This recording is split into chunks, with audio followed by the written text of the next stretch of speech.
Won't you stand your ground? Stand. Won't you stand your ground? Won't you stand your... I'm standing firm with everything I believe, so I'ma never sell out to be one of the sheep. With every time I ride, I take a deep dive inside. I had to pull myself up out the dirt to see there was life, and now I stand.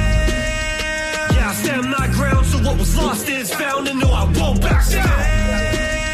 You want a real MC, a beast to feed these beats. I'm bringing change at the scene. Lessons learned from all the times I was down, from every bad decision. Who am I kidding? Turn it around. You gotta keep on going, keep on rolling, never going back now.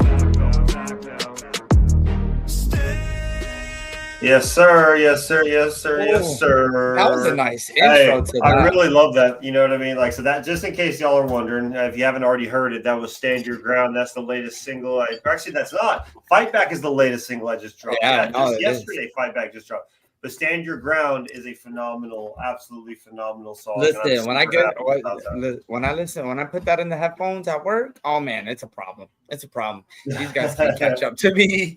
Right. So anyway, welcome to Let's Talk About It, everybody. I almost said Max Mind. That's the funny part. I almost said Max Mind again. I really do love the rebrand that we did, though. I prefer to do Let's Talk About It because that's kind of our thing, right? That's where you and I really started this whole thing. Yeah, I know it definitely did when we started it on Facebook. What, like 6 years ago or something like that? Yeah, it was a long time ago. Like, it was something we thought we wanted to really do and like dive into because we felt like you and I, we had a pretty unique story, and we fire on all cylinders when we're around each other, and like we had all these ideas and all these, all these concepts that we want to come up with, and like doing something like this, for example, you know what I mean? Like hopping on doing a podcast and just talking, because you just really never know when someone out there is going to be able to take away something from or be understood by some of the conversations that you can have, or just in general, just listening to somebody's life story and somebody's point of view and aspect out of life to just give you a better narrative of your own. Yep, absolutely. You know what I mean? Because you and I mean, we both came from some pretty rough patches in our life, but here we are standing our ground, right? So like you're saying, what a great intro for Let's Talk About It being Stand Your Ground. Super and then cool. Plus, like it's a new wave of your sound too. Like, if anyone's really like paid attention to the progression of your sound and with the evolution, and I don't want to downplay those words of what it really is. Right. Like, your sound has progressed and evolved throughout what you've been going on like 5 years now. 6. With doing your music. 6? Yeah. Oh, yep. I think it was it's really when we set stale to get clean is when you embarked and you really started getting your content for your sound.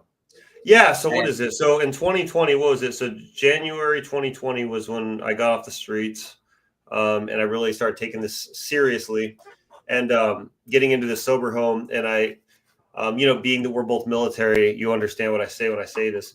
But it was like I needed to have direction. I needed purpose. Like, because getting sober is one thing, but like staying sober, it's gonna take me to have like an end state. What's my end state? What's the end goal here? That of discipline, not breaking that bearing.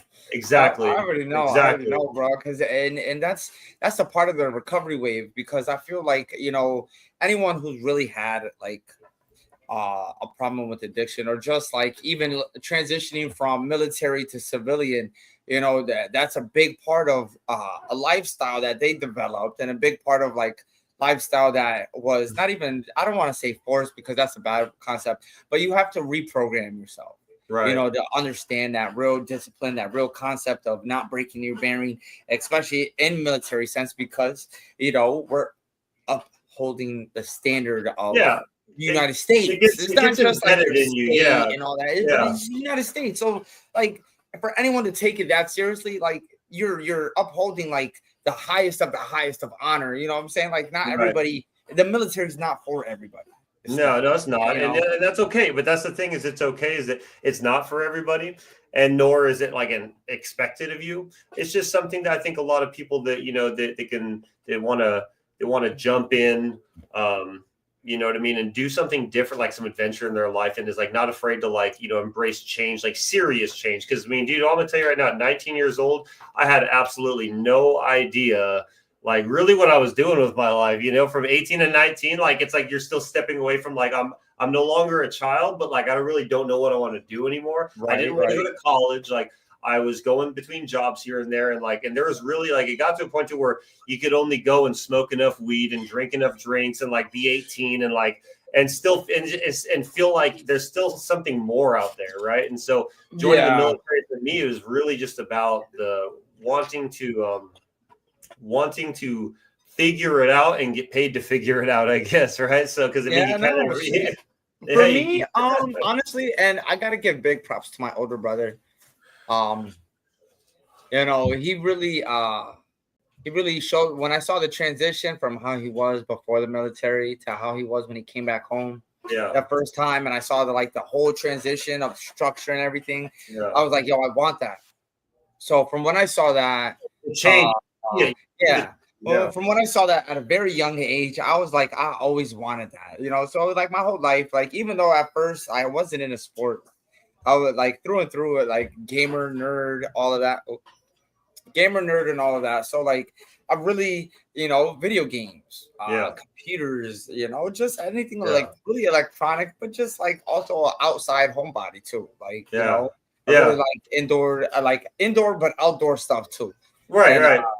When I got into sports, it took off. It was just I had something kicked into me that was just like I thrive to be number one. Thrive to be the best, because what was the point of doing any of that if I wasn't trying to be number one? Right. I mean, it's competitiveness. It's competitiveness. There's a lot of it. It didn't matter what it was. Baseball, my thing was if you were in the infield, you were A game. So my thing was train to be in the infield. Didn't matter what position. I wanted to do all the positions. Wherever they wanted to put me at, I could do it. Don't even matter what. Right. Football, wide receiver, like I'm trying to go for that catch.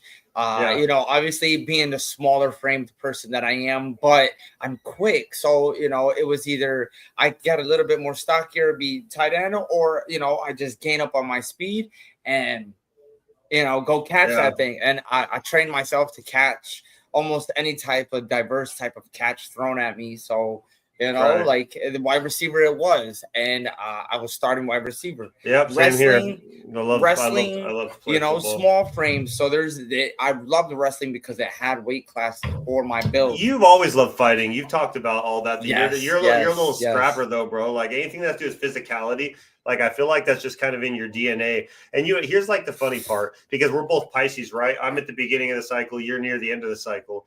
Well, it's funny because like you like to be more physical. I'm more of like logical and I have more of like my brain works on a pretty high level when it comes to like problem solving or things like that. Like we really thought about it, how many times that we were just cruising by, right? Yeah. And just like at a red light, I'm gonna use a couple of times for an example. We were just chilling at a red light. We're just indulging in life. We're chilling. Yeah. And somebody beeps. Oh, I hate when people use their horn. You can ask my fiance, man. I hate when people honk their horn. Beeped, I would go off. I'm going crazy, and you're just like, bro, what's up, Chris? Seriously, just go. And I'm like, no. Like, we could take them. That was my first instinct. We could take them. It's like, bro, like we're literally driving, smoking. Like, do you really want to have that type of attention? Like, I don't want the vibes to be all messed up. Right. Because we really would just be like driving and smoking. Like, we wouldn't be doing nothing serious. We want to have a destination. It would literally, because there, you try to pick up some work. He was trying to pick up some work here and there, and I was always in and out of like assignments throughout the agency. So the weekends, I just, it was a weekend day. It was a Saturday. You already know, like the cruise through the Garden of the Gods, park up right by the Balancing Rock, load up a blunt, and we're good, and we just, sometimes we'd walk a trail. Yeah, absolutely. We've been really good at bouncing each other out. You know what I mean? Like that's what brothers are for, and all that. Yeah, so, definitely. Hey, but it had me thinking when we were talking about how things are just they're not as simple anymore as they used to be. Like when we were kids, it may have seemed it was like too chaotic, but like when we were talking about this earlier today, and that's why I want to touch on this especially, and real quick, and hey, everybody in the comments, feel free to throw your thoughts and ideas out there too. I'd love to see them, love to hear them. But so the topic of the day is 90s kids versus today's kids. And I mean, everybody. So this is what it finally feels like to be in the category of back in my day. Right. And I mean, it really comes out. So that's what it should have been. The title of this is Back in My Day. And I say this because, with like nothing but just positive energy, man, I am praying for this generation because these kids are crazy. Like, is this really what it felt like to be, is this really what it felt like to be our parents, like back in the day, whenever they would look at us with like the shows that we watched or the things that we did, and they would sit there and they would say those things, right? They would, they would say, I don't understand that when it comes to like video games. So look like you froze, David. I'm not sure if you froze, but I look like you froze. But yeah, what's up, True? I see True's on Facebook. If you want, just go ahead and send the link over to the email address on my post. It's maxmusicreview@gmail.com while we wait for David to reconnect. He looks like he paused. Of course, right? Yeah, if y'all got music you want us to be reviewing today, go ahead and send it out. I'm going to type it in the comments so y'all can see. Okay, you sent it to it? All right, let me check. Let me double check. It's maxmusicreview@gmail.com, MACKKS musicreview@gmail.com. I'll say it again. It's MACKKS musicreview@gmail.com. Yeah, maxmusicreview@gmail.com. All right, well we'll get David in here soon. Oh no, did you, Chris? Oh, that's terrible, dude. I'm so sorry to hear that, brother. Let us know if there's anything we can do to help. I know that's been a bad foot of yours for a while, so I'm sorry to hear that, bro. That's just terrible. Let's see. That's crazy. All right, well, we're going to try to see if we can't get David back in, but just until he hops back in. What was I going to say? Him leaving had me just blank for a second. So I'll give like kind of an example of something that was like when it comes to like the 90s kids versus today's kids is back when I was younger, one of the things that was always embedded in me is whenever you meet somebody, it's, oh, here he comes. Here, let me add him on in. Here he comes. Okay, look at that. Listen, right back in. It looks like you're going out again. Looks like you went out again. Okay.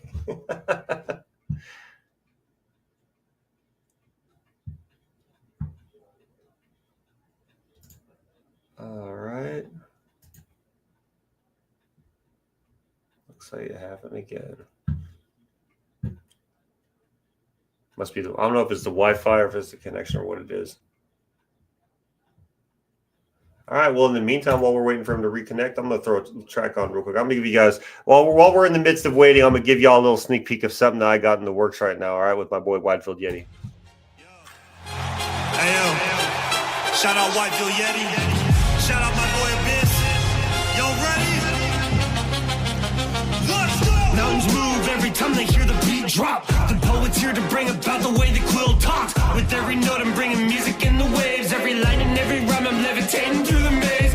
The ground shakes with every time I drop a new track. I'm back and I'm rapping, attacking every way a new hack. I'm like a virus to the fakes with bringing real raps. Don't need to curse to prove I'm him, I'm bringing true facts. I'm dropping in like I'm a comet, bringing a new sound, reviving music from the ruins into places hellbound. I'm bringing light into the dark to help to pave the way to be the change. I'll make a change, the time is now, I'm here to stay. Mountains move every time they hear the beat drop. The poet's here to bring about the way the quill talks. With every note I'm bringing music in the waves. Every line and every rhyme I'm levitating through the maze. From the top of the drop, I'm like a rock in a sock. No stopping and not, get that bubble to pop. From the mountains to the badlands, I am a beacon leaking light into the grandstands. You pull a string, well my hands are on 1,000 strands. See the secrets in the sands, quick to change your plans. Be upset when you bet on a marionette. I'm motivating, levitating, moving through the maze. See yourself inside my shades.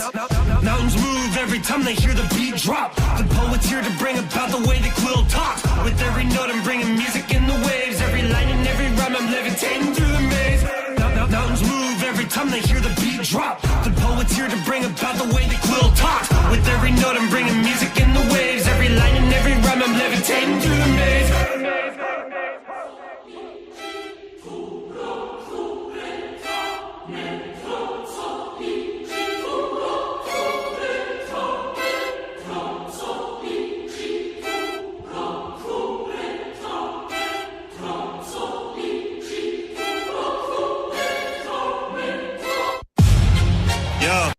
hope you guys enjoyed that one. That's going to be coming here soon. That's Levitating with my boy Widefield Yeti out in Colorado Springs. Shout out my boy Widefield Yeti. I hope you're doing good, my brother. I know there's a really big show going on right now, and so I want to give a huge shout out to Anti-Famous, my boy, who's going to be moving out here to Phoenix here soon. There is the Summer Buzz event going on. So if you're in Colorado Springs and you want good live music, go down to America the Beautiful Park right now. Heading down there, you'll go ahead and be able to check it out. I believe it's $25 a ticket. But if you guys want to go ahead and head down to America the Beautiful Park and go check out some live jams, we got my boys True Words going to be out there, Casual Pharaoh, Hayes. We got a whole good lineup. I believe Big Mac and Blitz is going to be on today as well. So if you're not doing anything after the podcast, of course, go ahead and head down to America the Beautiful. I believe that the show just started or it's been going, but make sure you guys go check that out. So shout out Anti-Famous and the Summer Buzz event in Colorado Springs. Welcome back. I apologize for that. You're That's good. one of those, it's always when something like good is about to start or when something you needed to just act it just right. Yeah, absolutely. But I took it as an opportunity to play an unreleased song and then give sort of like a radio commercial event where I was giving shout out to all of the to the Summer Buzz event going on in Colorado Springs where everybody's performing shout outs to all of them. Yep, everyone's going to go out there to kill it. I know Hayes, Casual Pharaoh, True Words should be going out there too.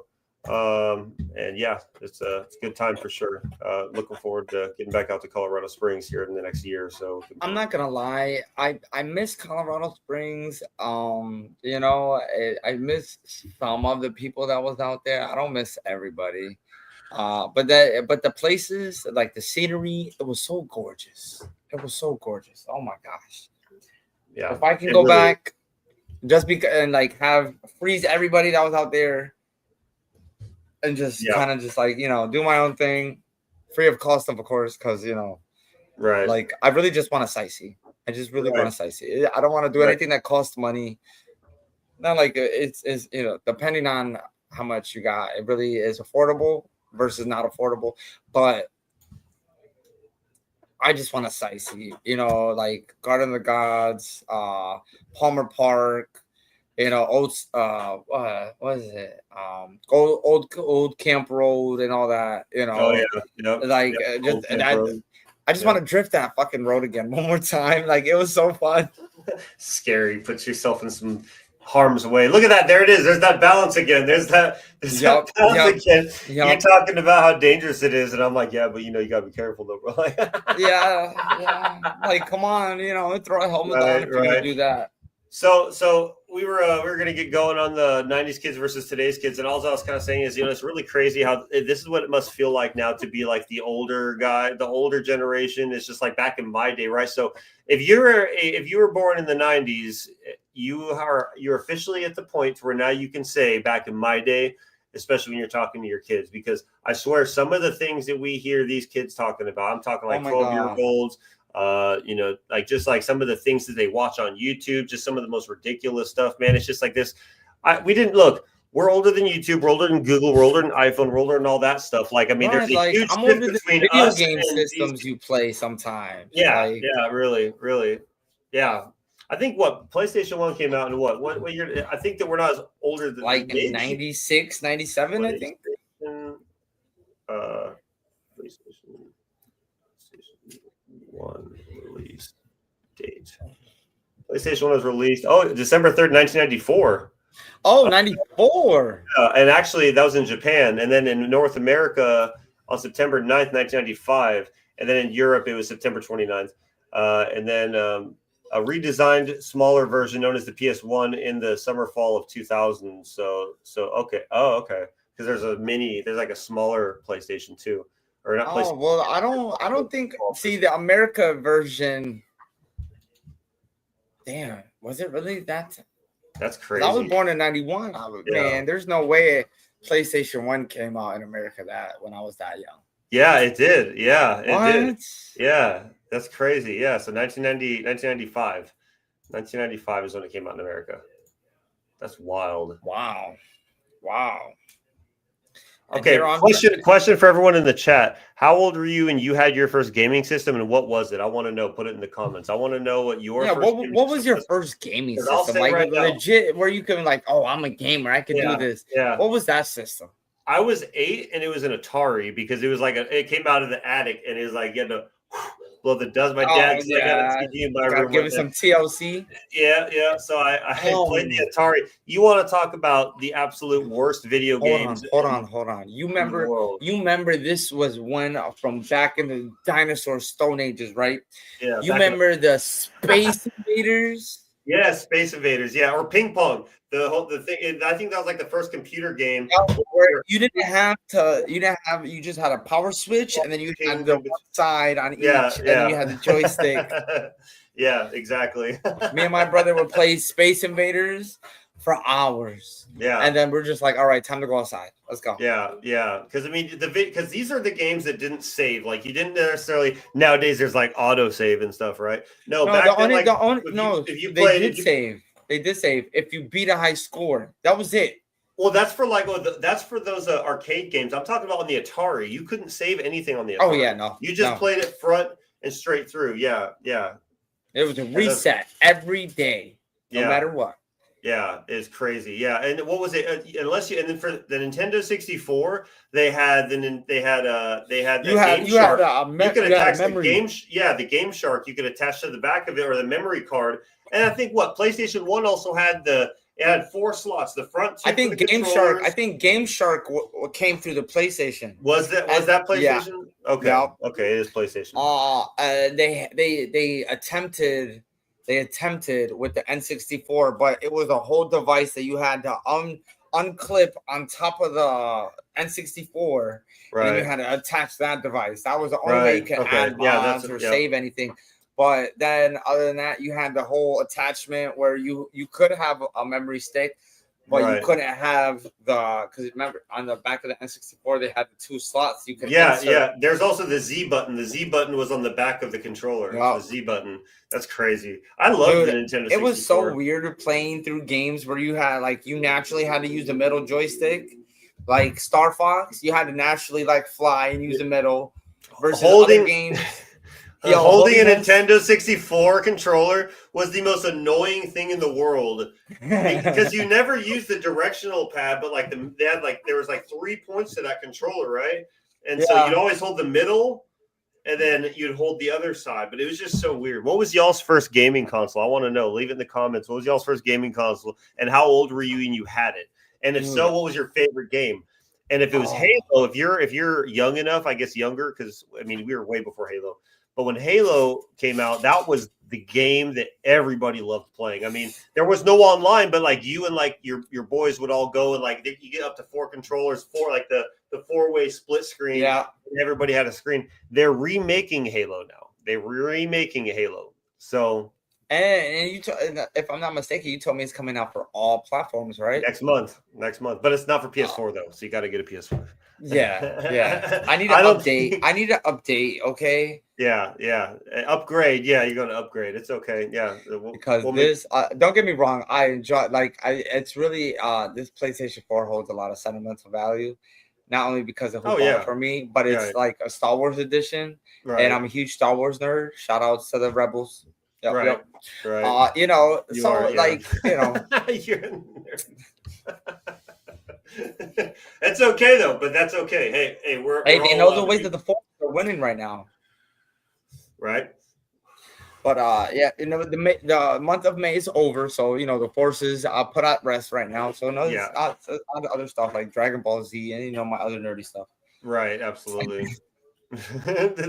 So what you got? Dragon Ball Z, Star Wars. That's about as nerdy as you get when it comes to nerdy stuff, right? So I don't know what I don't. Is it considered nerdy if you liked Lord of the Rings and if you liked? No, I mean you could be considered a nerd in your own way with all different type of shows or whatever. Because I loved Lord of the Rings. That's something from way back in the early 2000s when they came out because the movies came. My dad said that he read those back in the day. He read the books. And he really liked the movies, and for the time that it came out, I think they filmed all through the 90s. So by the time it released in early 2000, it's considered a 2000s movie. But you have to think that the filming and all the editing went on in the 90s, though. So between that and Jurassic Park, those two were the best of their time when it came to honestly, I give it more props to Jurassic Park than I do, and there's no shade towards Lord of the Rings. The first movie, or I didn't even read the books. The first sighting of Lord of the Rings that I saw was the second movie. It was my cousin, my cousin's birthday. And his dad took us all out, and after that, we either went there first or then went to the roller rink. But we did a bunch of crazy stuff. But I saw that movie, and that was the first time I ever thought to myself, like, this movie's long as shit. Like, what's going on? No, Star Wars was long. Lord of the Rings was long too, but Star Wars was unbelievably long. Like, it never seemed like it ever. So many people had different movies.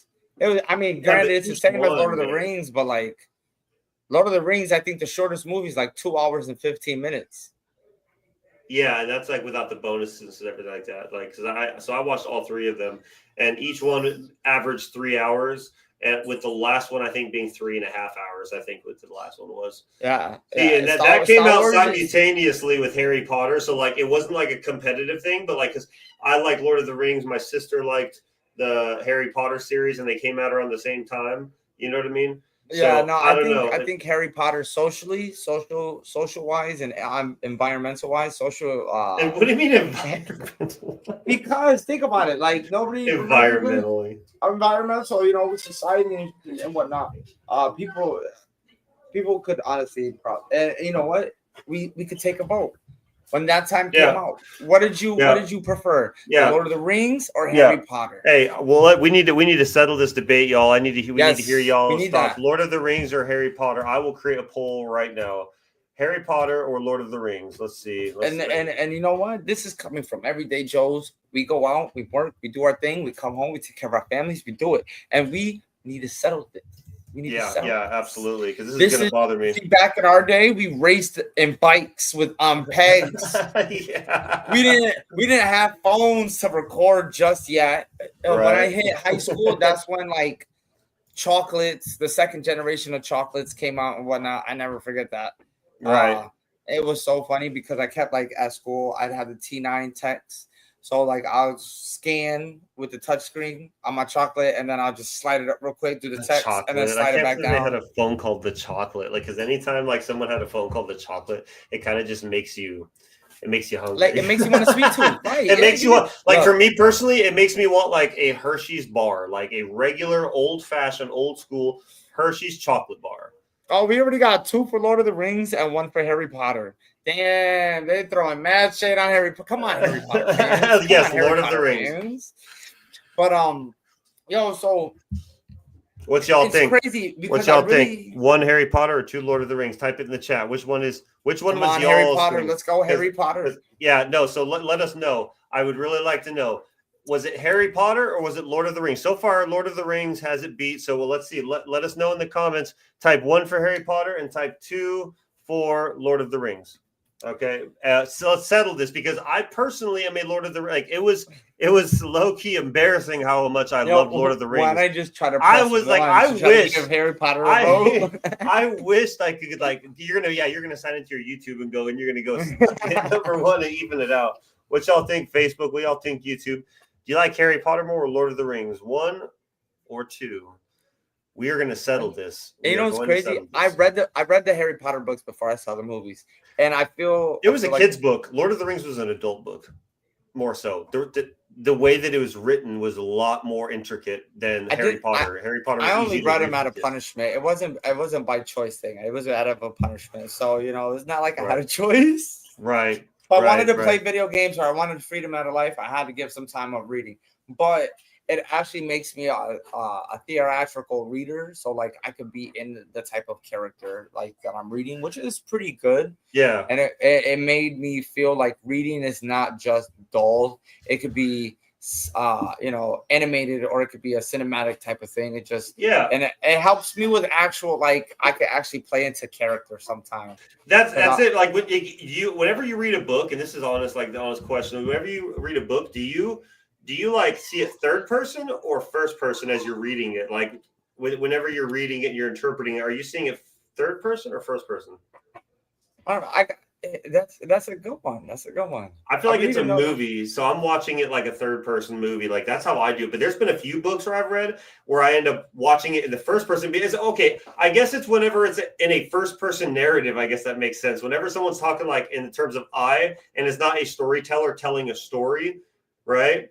So whenever you're reading like like they have some books that are like journals and stuff. I know that Kaylin she read a book about. It was a really good book. Honey, you're gonna have to type the name of that in there. It's about the Jewish Holocaust survivor or something. But I think that was in first person. So I guess when you're reading that, you would read it as though you are the person who is speaking, as opposed to when you read a book and it just is naming off. He said this and she said that. Then that would be more of like you're kind of watching the bigger picture from like a third person point of view. Yeah, because it also goes with like along the lines of your music and everything as well too. Because I even like when I get to the point where like I'm able to recite the lyrics and jam out with it, whatever song it is, like I'll animate it myself. So it's like I get into a whole mental trance, and there's times I'm not even like I'll just be sitting still at the forklift at work. I'm just like zoned into the song.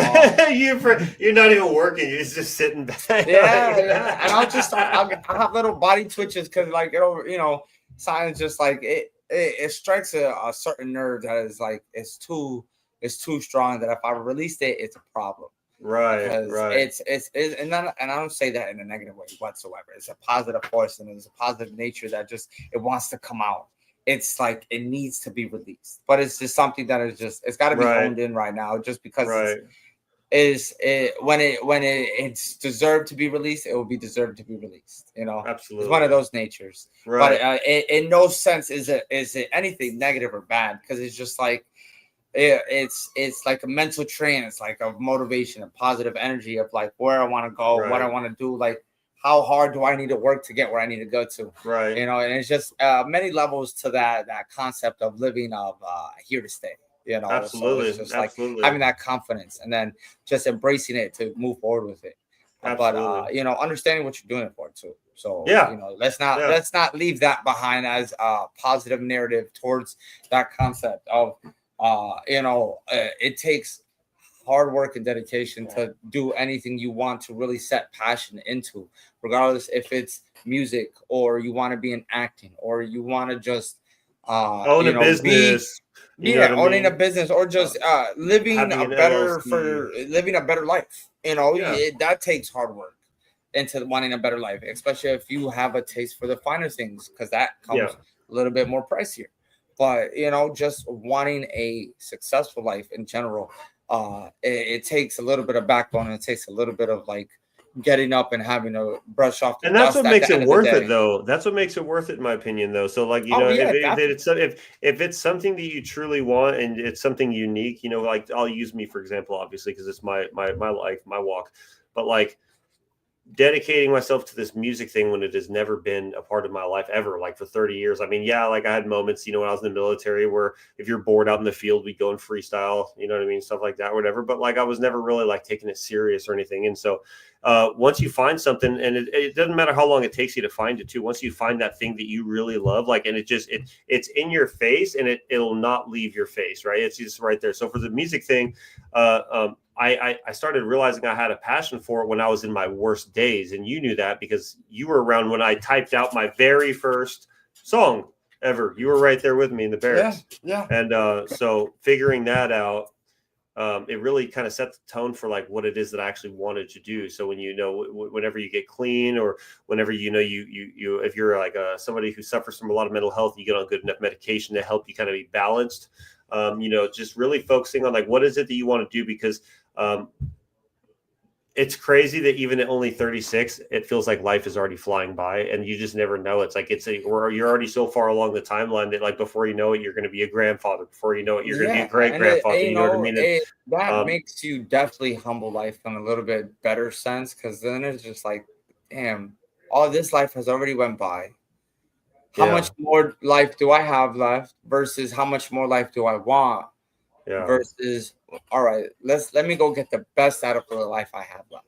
Living or existing isn't living. There's two different ways you can go through this life, and that's one. You can either exist in this life or you can live in this life. And I know that seems really small, but like if you really think about it, like living and existing, there's such a fine separation on it. You know what I mean? Like a rock exists. A rock is here. And it is you see it, you can grab it, you can hold it, but it doesn't serve until it serves a specific purpose. You exist, but you get to make the choices as you exist to be the best version of you, or to find what it is that you love doing in life, and then pursuing it with everything in you. And that comes back to where you were saying about it's going to take hard work and dedication to get there, though, because if it was easy, everybody could accomplish everything. So yeah, if it was easy, we'd all be rich. There'd never be debt. There'd be never nothing negative. Nobody would ever understand the pain of loss.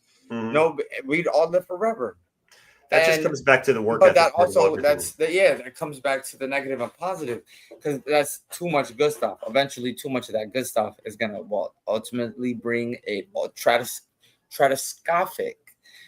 So you hold on, catastrophic. I know what you were trying to say. There you go. I don't know. Why did I add? You just made up a new word. Hold on. Can we try tragedy and catastrophic? Catastrophic. Let's see if we can try to type out David's new word he just created, y'all. Let's see. Catastrophic. All right, let me know what y'all think if this looks about right. I'm going to type that in onto there. So, shout out to the Mary Jane for the memory on that one. Catastrophic.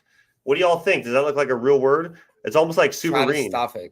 It's almost like souverain. And the reason I say that, is because I think I was trying to talk about a souvenir, but I couldn't for some reason say souvenir whenever I was trying to say it. So I ended up saying souverain. I just said souverain. That's all I said. And so I was like, I think it might have been when I was playing GTA and I was trying to call out my submarine. And I think I was talking about getting a souvenir. Okay. It might have been something along those lines. So it's like a souverain. Okay. Yeah, that definitely plays that. Yeah, that definitely plays. And by the way, I just want to shout out to Sissy for this mic. I love the glow on it. This is amazing, and the sound quality. That's really neat looking. Come out great. Yes, this is very great. Thank you. That's really neat looking. Really appreciate that. Of course, as y'all can see, David's looking a lot more podcaster-like I'm a lot clearer. now. The quality of me is great. It is. Aside from you crashing out twice already, I think you're doing just fine. Oh yeah, no, we're gonna go with everybody that wants to log into Xfinity out in their public, but it's okay. Oh wow.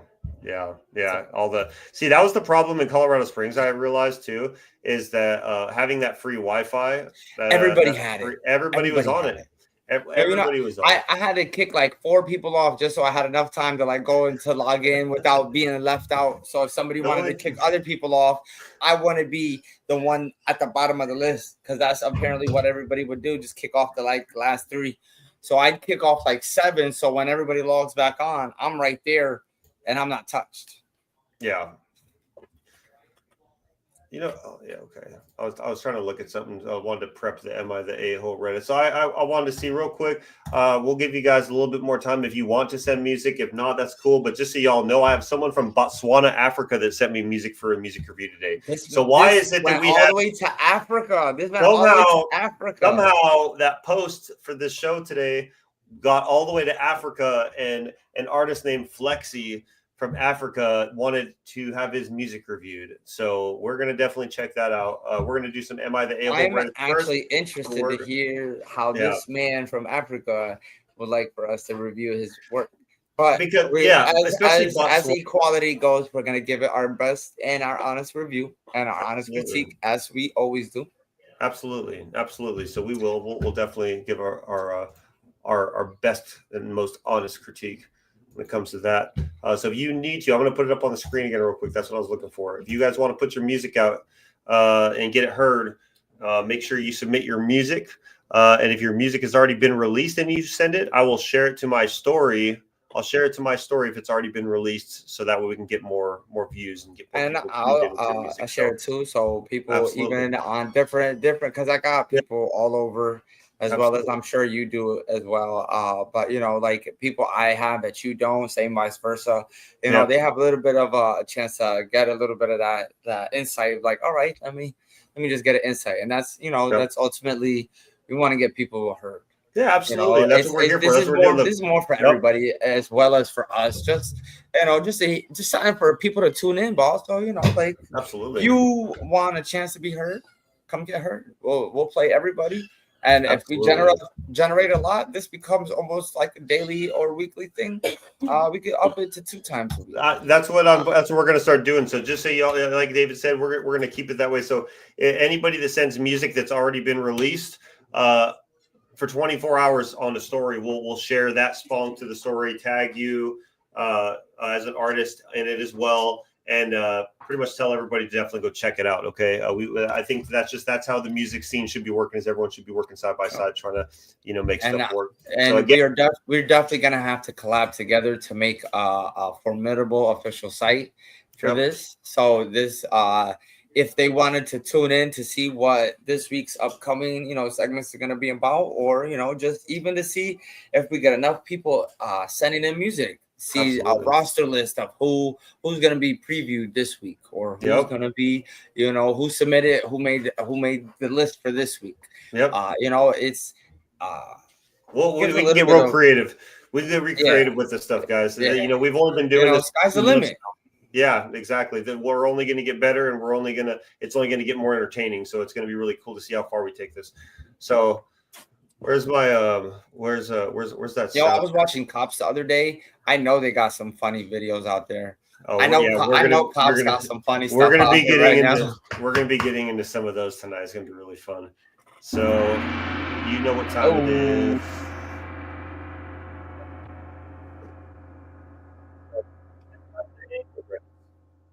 Oh, look at that. That's perfect. That's perfect. I want to see if I can edit it while. Make us a little bit bigger here. Looks like it shrunk us down a little bit. Time to fix that up. There we go. All right. I thought I had that already saved. All right. Why did it do that? There we go. Okay. All right. All right. Am I the a-hole? All right, quick shout out real quick to my fiance, Kaylin. I really appreciate it. She's the one always out here finding us the best of the best when it comes to the Am I the a-holes on Reddit. Shout out, sissy. So that way we can laugh and find out what amazing situations are going on in people's lives that are causing them to feel the need to go online and seek validation from the internet. You know what I mean? That's really what it comes down to. Some people really go through the most in life, or at least they think it's the most. And their first initial thought is, I want to share this to the internet because I want the internet to tell me what's up. So like usual, we're going to read it through. We're going to give our thoughts, and we're going to see what some of these comments are in here as well. So am I the a-hole? Let's go. Am I the a-hole for refusing to let my sister and her family move into the house I'm buying?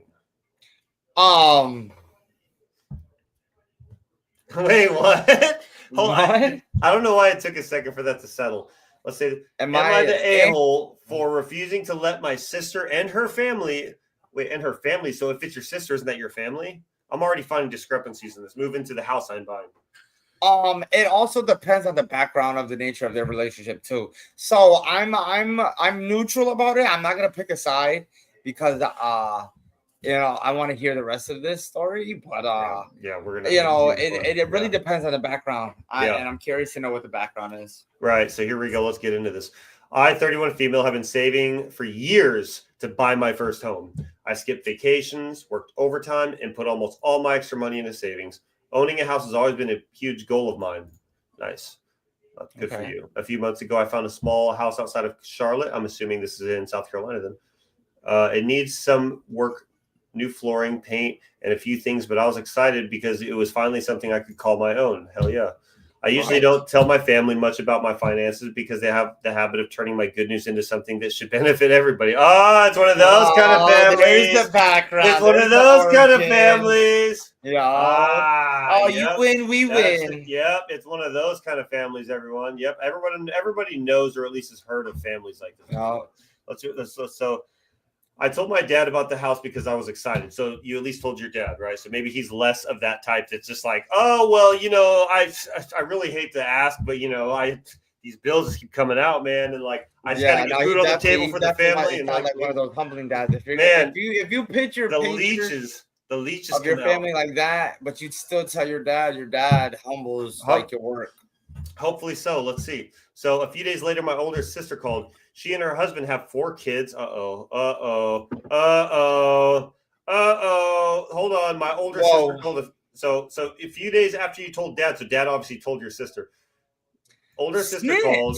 She and her husband have 4 kids and rent a place a couple of hours away. She started asking questions about the house and mentioned that her husband could help with some of the renovations since he's working in construction. So, okay, they're starting to work their way in. I thought it was a nice offer. Then after my loan is approved, she called and asked which bedrooms her kids would be using when they moved in. Wait a minute. I don't remember anywhere. Hold on. I don't remember anywhere in here where she agreed to this. It sounds more like she said, hey, my husband can come and help you with renovations. That's what it, okay. That's where we're at. Like, me and her husband have 4 kids, and she started asking questions about the house and mentioned her husband. So she's saying her husband could help with some renovations. Okay, that's a nice offer. That's as far as we know. All right, that's as far as right. we know. There's no bottom line on like a whole discussion on whether or not it was going to take place, whether or not it was even agreed upon for the renovations to happen, let alone moving in for discussion of kids' rooms. What? Hold. Okay, so we're on the same page. Better be doing this renovations for free then. Loans approved. What bedrooms are the kids going to be using? Loans approved. Wow, so it's just like that. I honestly thought she was just joking. Oh, yeah, that's a funny joke. Turns out she wasn't. She said they assumed they'd be living with me for a year while they got back on their feet financially. When was that ever a question? When was it? Hold on. When was that ever? Where did that part come out? Like, I don't remember. I don't remember that part ever being. I don't know. I mean, I think we got too used to these certain individuals writing "Am I the a-hole?" like extra detailed. I feel bad for this person already. Yeah, no, like they're she's not an a-hole right now. No. So far, let's see if we can get to the bottom and find out if shit turns into the a-hole. Because so far, it does not sound like she's being the a-hole. But that turns to change. But it can change. So let's keep going because as of right now, it seems more like unless there's less to this. Because what do y'all think? Who just out of nowhere, like as soon as you find out your family member's doing really well, you just assume you're going to move in? There had to have been something like said that let it in, or maybe they're just cuckoo in the head. You know what I mean? Maybe they don't eat enough Cheerios. So turns out she wasn't. They assumed they'd be living with me for at least a year. Yep. So she got upset and started talking about how expensive life is with 4 kids. Okay, we'll stop there for a second because you got upset and started talking about how expensive life is with 4 kids. Well, I'm sorry to hear that, but you're the person that chose to have 4 kids. And if your husband works construction, doesn't he make more than enough to take care of your family? I don't care what state you're in. Construction is a good paying job. Benefits in construction, right? There's benefits in construction. There's absolutely. So I'm at a loss of words right now. I am. What's going on? What's this man doing with this money that you guys aren't living better? Yeah, exactly. You're in financial debt or you're in financial issues or situations because what's going on? Your man's doing construction. That's a good field no matter what. Yeah, and it's about to be summertime. That's union work. Yeah. That's union work. You're making good money. Yeah. I told her I was sorry they were struggling, but I bought the house for myself, not for another family member to move into. I mean, look, if that's your rules, that's your rules. And it isn't like you bought it. For that. You didn't buy it because you knew they were struggling. You bought it because this was your goal to have your own home. So, I don't see a problem. Right. There's no problem for her saying no for what she worked hard for, not what she worked hard for other people. Yeah, exactly. And if it could have been hey, do you think there might be a chance that maybe for a couple months we could come move in just for a couple months? And then she could be either, that sounds good. Just a couple months to get back on your feet or no, sorry. But to just assume that sounds pretty crazy to me. But she may have not even given the full detail of their conversation. She could just be pinpointing it. Yeah. But if it was assumed, shame on her. But there's a better ways than just assuming you and your family could just stay for however long. Especially if you want to throw years on it. No, you got kids. But it just seems so out of the blue that it's just now suddenly they're struggling. As soon as she bought a house, suddenly they're struggling so bad because they have 4 kids, and that's your excuse. But then again, this person who wrote this could also be that same person that is going and writing "Am I the a-hole?" but is taking out anything that could implicate her to being an a-hole. Maybe she said, "Hey, when I get a house, y'all can move in," and that could have been months ago. And suddenly she gets a house and she's starting to have a change of heart. Yeah. We just only know what we're reading. This is that we don't know for sure. So after that, my dad called and accused me of backing out of a promise I never made. Oh, what did you just say? That's when I found out they're behind on rent and might lose their place soon. But are Backing you sure? out on a promise. But are you? Hold on. But did you? What but promise? Promise I never made. Well. Oh, promise I never made. Well.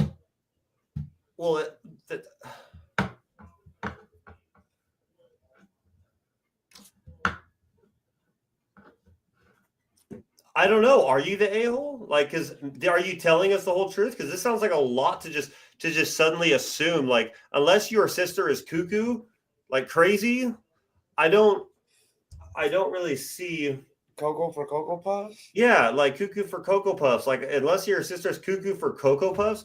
But let's just let's just give the benefit of the doubt to the person writing this, though. Let's get through it. Yeah. Now several relatives are calling me selfish and saying families should help family. What bothers me is that nobody asked me.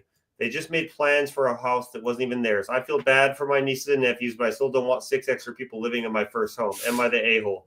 So I'm gonna let's take you at face value, Reddit poster. Let's take you at face value. You're not the a-hole. No, absolutely not. Now, do I have a reeking suspicion that maybe you have left some details out? Oh yes, there's definitely signs of details being left out of that. I do. Maybe it could have even been drunk nights of just like them getting together, like, hey, I'm getting this house, blah blah blah, like, come live with me or whatever. That's the difference. But like you say, we only get what's put in front of us, what we could read. Her family seems entitled AF. Absolutely. Family is gaslighting her. Some people are actually like this. Yeah, that's the scary thing, right? Is that there are actually people that are really like this. That's why, like, I believe her, but again, it's just probably my devil's advocate in me that's just like, but are you telling the whole truth? Looking at it with, I'm not going to just assume because you're writing this that everything you're saying is true. But let's say everything you're saying is true, and no, you're not the a-hole, and your family is psychotic, and maybe you should just, I don't know, pray for them, right? I mean, that's the best thing you really can. Prayers go out to the whole family in general. They seem like they need it. They need to all sit down and have a conversation. So until that happens, you guys are all declared a-holes. Until that happens. But until we find out what's really going on here, until we can really figure out what's going on here, everybody's an a-hole. Yep. Stop buying houses for yourself. Stop buying houses for yourself. And if you're gonna buy a house away from family. Like, I mean, I guess she kind of did. She said hours. You said she lived hours away. Let's look at these comments real quick. Better Rice says nope, not the a-hole, and then immediately the Reddit poster jumps in. Thank you. I guess they're called OP. Thank you. I think part of why I've been second guessing myself is because so many family members are acting like I'm doing something terrible, but deep down, I know I never promised them anything. I'm just excited that buying my first home. I'm actually starting to feel like maybe you're telling the truth. Yeah. I see Uncle Teddy's in the chat too. What's up, Uncle Teddy? Stay for the whole show, brother. Stay for the whole show, brother. This is a good show. So here to stay. Absolutely. You're right about that. All right. So she stood tuned to see if anybody would comment on it. She kind of like backed up herself a little bit, which is, all right, she's not an asshole. She's not I don't think so. I think she honestly is starting to seem like I just reading that comment. I just never promised. I just know I never promised anything. I was just excited about buying my first house. So I just hope maybe it wasn't a conversation a long time ago, like when you and your sister were kids, like, hey, if I ever need it, I got you, sis. You know what I mean? Like, unless it's one of those situations, and she's like reliving like something from way back, like when they were like 10 or 12 years old. Did you have one of those talks with your sibling? No, I never did. No, absolutely not. I don't really have relationships with a whole lot of them. I love all my siblings with all my heart, but I've never really had close relationships with them. So no. Okay. So that's they can help her stand your ground. You already know. I think you need to send a link to that track on there. So you need to listen to this. Exactly. Understand it. Exactly. We're about to drop "Stand Your Ground" by Mac right here in the comments to go watch that. So. All right, so we can all say, look, what's y'all's thoughts? Do y'all think that the last OP was an a-hole? I see Not the a-hole or family total gaslight. Absolutely. I think not the a-hole either. So what do y'all think? Do y'all think that the a-hole? They need to have the conversation. I think they all need to have I'm still sticking with my everyone's an a-hole until they have that conversation. Yeah, yeah, absolutely. They need to have that conversation. That's they really do. That's just East Coast bound. That's East Coast bound. That might be a Jersey family. You never know, bro. That could be a Jersey family. That could definitely be a Jersey family. All right, so round 2. Am I the a-hole for not caring that my ex is about to be homeless? Oh no. Oh no. Oh no. All right. This one should be very interesting. This one should be very. I, 24 female, had just given birth when my ex, 28 male, and I were going through a rough separation. After I found out he had been cheating on me. Great reason. Your baby daddy, then. Not your baby daddy. Now that the baby's born, yeah, that's your baby daddy now. Yeah. Instead of trying to fix things or even be there for me postpartum, he took a seasonal job that included housing and moved the woman he cheated with into the place he was staying while I was at home with our newborn trying to recover and keep everything together. Already, just so you know, I'm pretty that dude is an absolute piece of garbage and he has everything bad coming. Not an a-hole.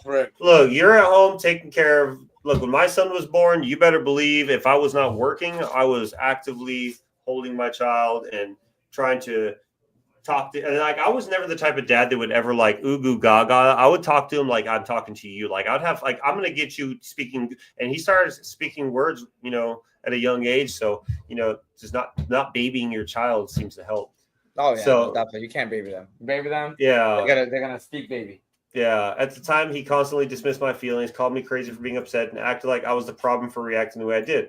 Now the job is ending. The woman he cheated with can go back to her family, but he has nowhere to live and suddenly keeps reaching out to me, crying about his situation, asking for help. I made it clear that I won't let him stay with me under any circumstances, even though he's saying he'll end up on the street because I feel like he made those choices when he brought someone else into. Absolutely, because here's the thing, dude, and here's the thing to anyone out there, if you are a cheater, you better stop because like this will cause trauma like no one's business, especially like to this poor lady who just had your child and is now taking care of your child. Meanwhile, you're out doing whatever you're doing. And that's just like, look, I that's shame on you, bro. Like, and anyone out there that does that kind of crap, shame on you. That's just like, it's shame, dude. It's like that. You're not a man. Like your man card should be taken away. You should be called boy for the rest of your life because that's not even considered a boy. Vagina. We call that vagina.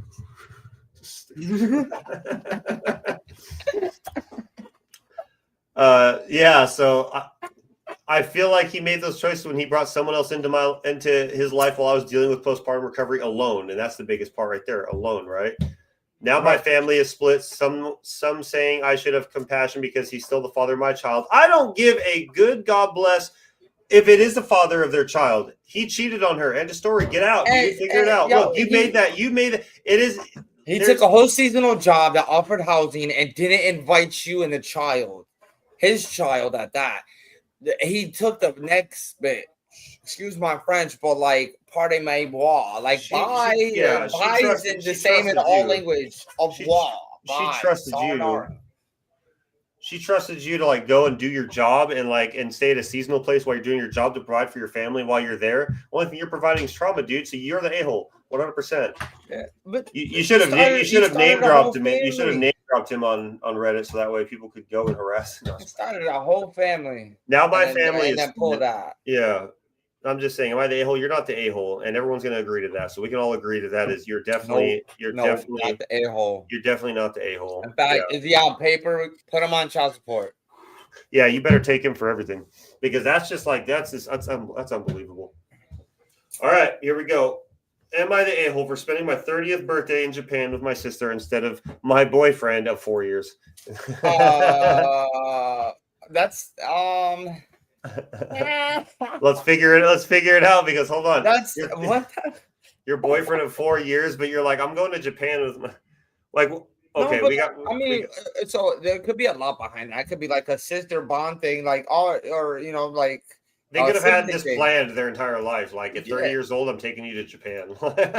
And like don't get me wrong. An opportunity like that, that's enjoy that with the memory of somebody that really. It really depends. Like in the 4 years, has that boyfriend really made himself seem like he's gonna be everlasting? If not, then yeah, take a fucking sibling. But there's a lot of ways to go about it. It's neutral. I'm neutral about that. Let's find out about this. I, 29 female, have been with my boyfriend, 32 male, for 4 years. We moved in together almost immediately. Our life is great. We work full time, travel, and are financially stable. He earns 40% more, but we both contribute. We've hit a wall regarding my upcoming 30th birthday. Last year, we had a horrible, honestly stupid argument, and I spent my entire birthday crying alone in my room. Well, that sucks. That's terrible. Sorry. You're 29. Whoop-dee. Yeah. Sorry, your birthday was ruined because last year was miserable. I decided to do something different for my milestone 30th. My milestone 30th. Come on. Whoop-dee. Okay, is it? I was in jail for my 30th birthday. No, I wasn't. Actually, I was not. I was out of jail. I was not in that phase of my life anymore. But hold on. And can I just comment on this aside from the Reddit post? I just came back home. I was doing some like not landscape, like groundskeeper stuff for this apartment complex in Rocky Hill. Man, look, these were dirty as shit. But it was the garbage disposal area, so I guess it is what it is. They didn't have to bring their ass down to the garbage chute, big dumpster, and throw out their trash like normal people. Yeah. But man, I ain't gonna lie. Some of the stuff that they be cooking when I was doing my job was so damn good, and they'd be leaving me plates. I'd be devouring them. Yeah. They were good. They were good. So I decided to do something different for my milestone 30th. So I guess you gotta have this huge birthday party for your milestone that you survived 30 years on this planet. My sister lives in Japan. That makes sense. Okay. All right. Not the a-hole. Sorry. No. You went to go visit your sister. Like you're visiting your sister for your birthday because last year, dude, you ruined her birthday and argued with her and made her cry alone in her room. So, I mean, let's see. I planned a 3-week trip to celebrate my birthday. Jesus, 3 whole weeks? Okay. I guess if you're going to go to Japan, you're not going to just go for a day or two. You're going to go for 3 weeks. My birthday. Why wouldn't he? But and their birthdays are close together. So her sister's birthday is August 8th. Her birthday is August 2nd.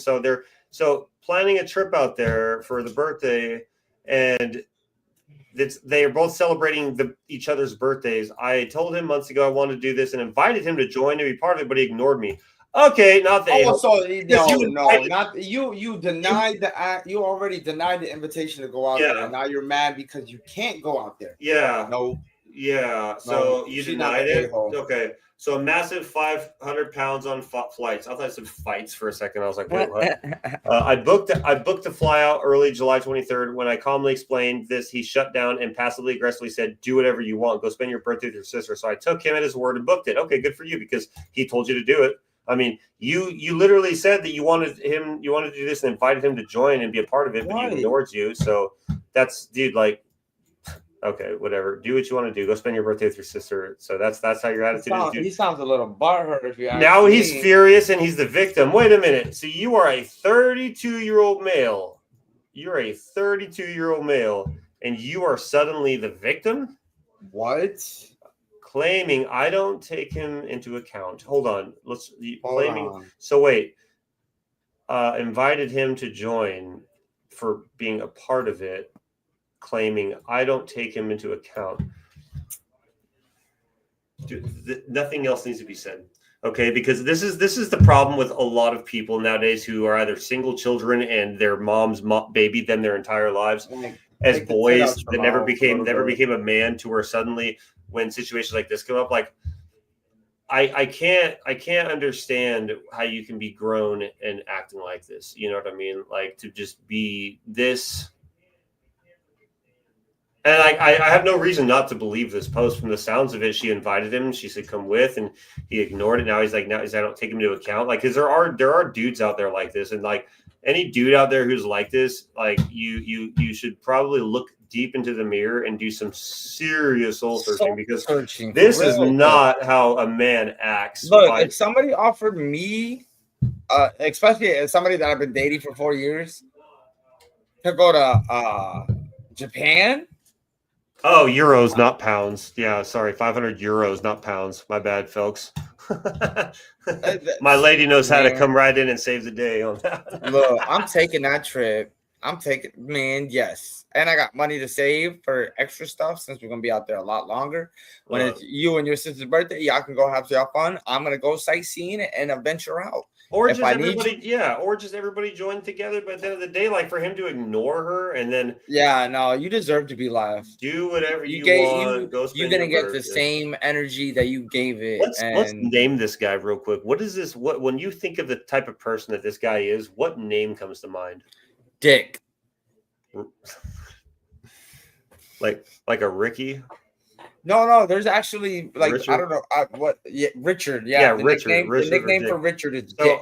I think this is more like a Nathaniel, the guy, and he doesn't want to be called Nate. He doesn't want to be called Nate. He doesn't want to be called Nathan, but he wants to go by Nathaniel. And no disrespect to any of the Nathaniels I know in life, but this guy sounds like what I picture to be like what maybe a Nathaniel would be like. The Nathaniels I do know, y'all are ballers. You guys are bosses, so don't. No, and I know people that like they don't care which form as long as like the Nate part comes out, they're okay with it. They're like Nate, Nathan, Nathaniel, and right. Yeah, they just start coming up with some random stuff. Or a Brad. Yeah. She had it. Okay, Sissy came in Brad or Brandon. That's like a Brandon. I know some cool Brads. Sorry, hold on. Some cool Brads. Braden. I know some cool Brads. Braden. The dude's name's got to be Braden. It's definitely got to be a Braden. Okay. No. Yeah. Yes, it has to be a Braden because everybody who's ever been named Braden like grew up in like some like plush, nice upper middle class neighborhood, like. Yeah, their football fields had nice stadium, like nice bleachers in them. his name is Braden. The dude's name's got to be Braden for sure. He thinks I'm incredibly selfish for leaving. Oh wait, he complained about our summer. Sorry, I missed one. He complained our joint summer trips planned for after I return. Oh, he complained about our joint summer trips planned for after I return. Oh, so he has another. Saying we spend too much and he only works and pays and I have no full-time job. So now you're throwing in her face she doesn't have a full-time job. Okay. You're trying to throw shade because you can't go to Japan. No, he can though. That's the problem is that he can go, but he refused to. He for whatever reason, according to this OP, he said that he ignored her. Like, why would you ignore if she's saying, "Hey, come with"? Like, why would you ignore that? Right. Assuming I drop it. Okay, so he thinks I'm incredibly selfish for leaving for 3 weeks and has triggered a deep worry about our future. Oh, has it? Has it, Braden? Wow. Has it triggered a deep worry about your future that she tried to ask you to go? Yeah, this is definitely a Braden, okay? This dude definitely got to be a Braden. We're going to go with Braden, and I'll even spell it out. Like, this is probably the way, like, his name is spelled. Yeah, did we ever get a final poll for the Lord of the Rings one? Lord of the Rings one. Lord of the Rings one, for sure. Terrible. yeah, Harry Potter is terrible now. Apparently. All right. I've always been open about wanting marriage. I don't want it to be in a long-term relationship just waiting. We are both mature and with great careers. He owns our house and a nice car. We have everything we need to take the next step. He hasn't proposed yet. But he's also sitting here saying that he has deep worries about the future for you leaving for 3 weeks. I think she needs to count her chips and move on. Yeah, this guy might not be the one then. He never explicitly said that this trip is why he won't propose, but this fight makes me fear it's a possibility. It feels like he enjoys the status quo. He wants me to act married and can promise my family time, all while keeping me in the girlfriend stage. A budget issue and sibling jealousy are being used to punish me for wanting a happy, tear-free birthday. Am I the a-hole for going on this trip? Nope, go ahead. If what you're saying is true. Take that. If what you're saying is true, which I have no reason not to believe it, look, you're not, no. Man, I would, look, any male that acts like that towards their female on a concept like that, and then that's manipulation. Yes. No, that's narcissistic sociopath. Yeah, because like to act like that and to talk like that is just, it's beyond me why people act like that. Like why they would like those would be like their replies and like snooty condescending replies. It's just personally, I'm not gonna, I can't vibe with it. You know what I mean? I can't vibe with it. That's if he has friends, Yeah, man. I feel sorry for all of his friends whenever they got to take him out into public, because that sounds like somebody that's always got a problem. That's always that drunk person that just gets slapped up because they don't know how to keep their mouth quiet. Right, I agree. Well, with that being said, those are the A-hole Reddits. I want to check out this dude's song from Botswana. I'm going to give y'all his name is, so there's two of them on this track. Their names are Flexi R7 and Young Lava Kid. Song name is BFH. Not sure what it is, but it says BFH. And then location is Botswana, Africa. Produced and engineered by Ace. Studio name Hot Keys Studio. Sounds good. Okay. Love all that information. That's so cool. They put it in there. Flexi. And it sounds official too. It's not like he's just coming out with some home mix stuff. He's got So we're gonna be promoting Flexi's music, Flexi 7 and Young Lava Kid. We're going to be promoting their music here in America. So out from Botswana, we're going to run this track real quick let's give it our thoughts, y'all. I'm excited for this. This is really cool. So Flexi, if you're watching or if you're going to watch, much love to you for submitting for the music review tonight, man. Let's run it.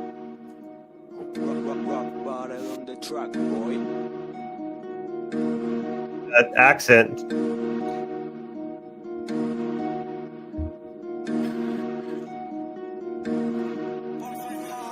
Face in the spot, we're saving our body on the verge. I'm focused in my gang, we don't wanna go back to the tens. Right now on the road, we're gonna break down what you owe. We're gonna go hard to tear apart, you ain't pulling up cause you owe. Face in the spot, we're saving our body on the verge. I'm focused in my gang, we don't wanna go back to the tens. Right now on the road, we're gonna break down what you owe. We're gonna go hard to tear apart, you ain't pulling up cause you owe. Fight hustlers, it's our gang. We gonna bang bang. We are the fighters, we are the hustlers. Come from nothing. We wanna blow up. We were born poor. We gonna die rich. I'm gonna say that God is with us. We gonna pray. This is a re-up. We wanna succeed. I know where I come from. This is Flexi. This is my story. I don't have a father. I love my mother. I'm gonna move from a town. I'm gonna hustle. I'll never fall. I'm gonna rise. I'm gonna shine like a sun. My life gonna change. I'm gonna rule like a king. Me and the kid, we gonna rule. Give us some weed. We gonna smoke. Fixing some shit. I'm gonna pop it. You gonna pop up. This is a race. We gonna run it till in a coffin. Face in the spot, we're saving our body on the verge. I'm focused in my gang, we don't wanna go back to the tens. Right now on the road, we're gonna break down what you owe. We're gonna go hard to tear apart, you ain't pulling up cause you owe. Face in the spot, we're saving our body on the verge. I'm focused in my gang, we don't wanna go back to the tens. Right now on the road, we're gonna break down what you owe. We're gonna go hard to tear apart, you ain't pulling up cause you owe. Cranked up going home, we used to eat beef with the low. Cold nights to the shows, we had to take care of what you owed. More times on the way, we had to focus on the road. We had to hold up till you go far, while you falling off, gotta score. If it's the game, never gonna switch. That what it takes, we keep making hits. Ride or die, nobody can feed. We just gonna slide, we carefully pee. Respect, no cutting my days. I'ma go down, get on my way. Every day we gotta get paid. Making my shade, you know the name. I be popping the shit with my gang. They gon' lie whenever we land. Understand them niggas are scared. We're hoping they beat them, we do our dance. Oh, whoa.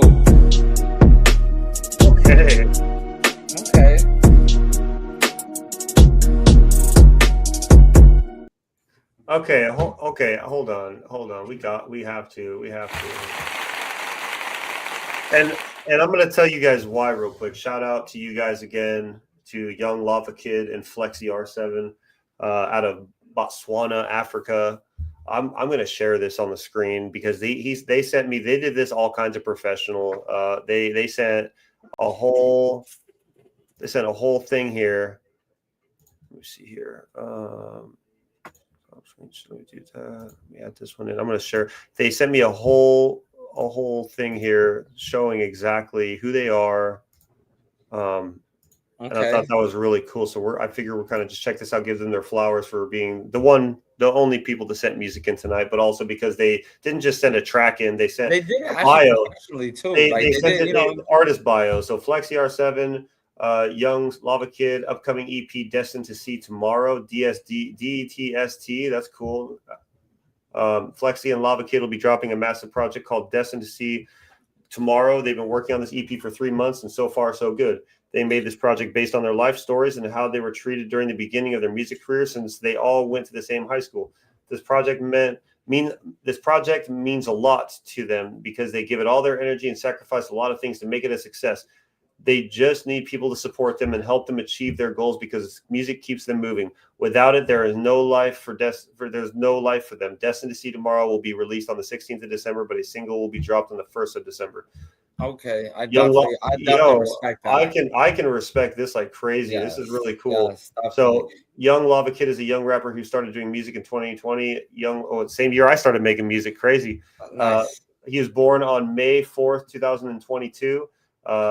Palape, and known by his birth name Lundi Sebona. His background: a rapper, was raised by his grandmother, who showed him a lot of love and wished the very best for him in his journey of music. Lava Kid has been a hard worker from the start, driven by his passion for music, and he believes only music can save his life. Love that. Lundy has been in the industry for almost 4 years and has encountered a lot of difficulties in his music journey. Money was a problem for him because it was hard to pay for studio sessions.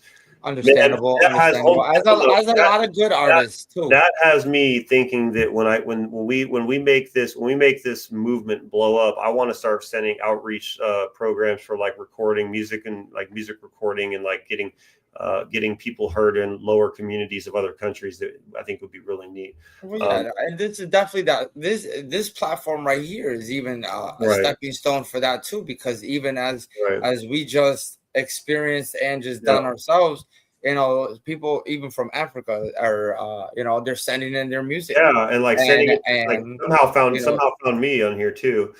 So it's not only is it that exposure for us, but that's exposure for them too. Absolutely. Because now their sound is out here, their sound has been played, for anyone who's listening now, for all you that's listening now, and for anyone that's going to tune in for afterwards, that their sound is still like it's there, and it's part of our files, it's part of our memories as well too. Like your sound is there, so it's not just something that is handled lightly. It's humbled tremendously, but never handled lightly. So it's like big shout outs to these guys. Yeah, no, really trying to accomplish. What I will say is this, because I can agree with Kaylin. I couldn't understand most of it, and that's true. I had a hard time kind of understanding it too. They had the mix was pretty rough. I don't know if this is a mastered version, but here's where I'm not gonna. This is not hate. If you're watching, I'm not hating on you, because like I'm reading your bio and it says that it looks like money is a problem for paying for studio sessions and all that, and we don't know what kind of studios you guys have out there, They could also be just using like software or apps or anything to try to do everything through phones or like something on their own. BandLab or something. Yeah, they could be using like BandLab on their phones for what they generated, based off of their resources, for what they generated. It sounds really, really it's not great. bad, man. I don't know how most Botswana music sounds, but like so far just reading these backgrounds has me really inspired. Another problem is that he had bad people around him who would discourage him and say he will not make it out with his music. All of the challenges don't shake him because he was eyes on and never lost focus. Young Lava Kid collaborated with a lot of upcoming artists such as Playboy, 0702, Trent, Flexi R7, and many more. Lava Kid's ready to face the world and put Botswana music on the charts. He just needs a chance. Love that. And see, I love to think that right now you're getting that chance because out of you're in Botswana and you have me putting you on my show right now, and I really hope that a lot of people will hear this and at least see the potential, and maybe if somebody is able to give you an opportunity that comes across this video, they can find out. Here's your artist names. Find you, reach out to you, and give you that chance. If I could do more right now, I would. The best I can do right now is just I'm going to find you if you're on all platforms, and I'm going to share you on my story, and I'm going to do that all week. I'm going to share you all week. Get you more exposure. Helping out with that. Now, when it comes to Flexi, I will say Flexi has some good rhythm, maybe you should clear up. I'm not sure which one was which. Yeah, I'm not sure which one was which. Flexi was the one who was given more. Lava Kid was more of the rhythmer. Oh, so he was like, it reminded me of Thera Jean a lot. It reminded me of Thera Jean. The way the hook came off, it was good. It was good. Hard to understand. It was good. But it was a little too strong on the auto tone. Right. Auto tune. But Flexi, he's got good rhythm. He's got good insight.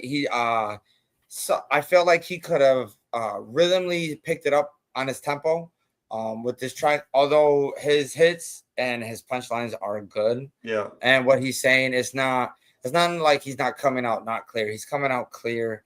He's coming out direct. I just feel like the tempo with the lyrics, it didn't match. But it was still good. It's still great. But you could have definitely said more. You could have got a lot more out, and you could have expressed more of you into that track. My best advice for this song is that you guys need to get a better mixer and mix and master, okay? Because like I said, I don't know how Botswana artists sound. You're probably the first Botswana artist I've heard, and I see a lot of potential behind it. I need a better mix on it. I need a better mix and a professional master on it, because I know that the talent's there, because I think that their rhythm was pretty on point from what I could understand. They knew what they were doing when they were coming after their chorus. They knew how to, ride into their their transitions. Their vocals were really good. Their transitions are very good. Their vocalism is good. Their point of frame is great too, and I like that. Even as young kids, they have their direction set and they have their goal set, and they're trying to accomplish it. Right. And again, you can't do nothing but respect people that's like that. Even at a young age, they're driven and they're hardworking already, and it shows. They've been at this for years, as it shows in their biography about them. And yeah, it's just everyone. There's nobody set that's perfect. So there's always room for improvement, and I think they're onto something good right now. I mean, they just like you said, they need to get connected with the right engineers, the right people to just put them in that good step to where they go from good to great to flawless, and everybody needs that. Everybody needs that for themselves, regardless if it's through music or it's through life work, anything in their life. We'll go ahead and somebody as better improvement for them is good for support. Absolutely, and I think that what you guys are doing is the correct thing. And so let me go ahead and give Flexi7 his bio real quick shout out for him, and then we really appreciate you guys sending that song in. I hope you guys take the critique to heart, and maybe you guys can definitely, if you're able to, never stop chasing your dream. If money's the issue, there will always be a way, and do whatever you got to do to get it done in the best way possible. Flexi7 is a young man from Palapi, known by his birth name. I'm going to butcher it. I'm sorry. Thabiso Rasaea. He is a 20-year-old young man who started to have interest in trap music in 2020. So he started around the same time as well. And he's very proud of what he does. He was born on September 21st, 2004. You were raised by your mother along with your little sister, and they have been so supportive from the start. That's good. On his journey from music, he collaborated with a lot of upcoming artists such as Ranger Boy, Young Lava Kid, Wizzy D, and many more. Despite the challenges he faced in life, he was able to stand tall and chase his dream of being a good trapper. Money was a problem because sometimes it was hard to pay for the beats or for the promotions, and this didn't stop him at all. Thabiso is here to put Botswana on the map with his kind of music and deliver the best. I would love to put you guys in contact with my guy Thera Jean, one of my really, really good friends, Thera Jean. I think that you guys could collaborate on some stuff, and I think he could, just collaborating with him alone could help put y'all on the charts out here, at least in America, so people can hear that. So definitely get their voice out a lot more too. Yeah, absolutely. Like I think what you guys are doing is really cool, and I support it 100%. I definitely would love to see a better quality engineer on your music, and I mean, the sky's the limit, man. Like you're looking at someone who was 30 years old when I first started rapping. You guys are still so young, and you have your whole lives ahead of you, and as do I. But I started at an older age at 30, and it's never too late. Life does the same for the same soul. You know what I'm saying? Yeah. If they already have it in their mind and they have it in their hearts that life is music, and nothing. Yeah. They already have that ideal and that drivenness of life is music. Absolutely. And nothing else is that. So there's only up, like you said, sky's the limit. There's only up from there. Absolutely. All right, so big shout out to them, and I hope they get everything that their hard work allows them to deserve.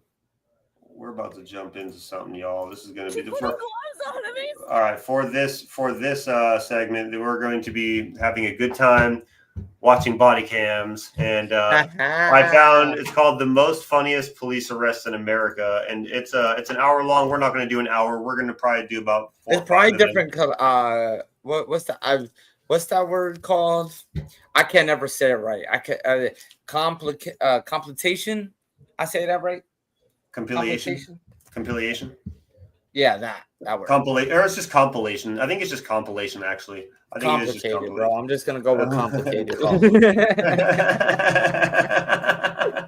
It's complicated. It's complicated. All right, y'all. We're gonna go ahead and get this running. So drop your comments below. We appreciate y'all watching our stream.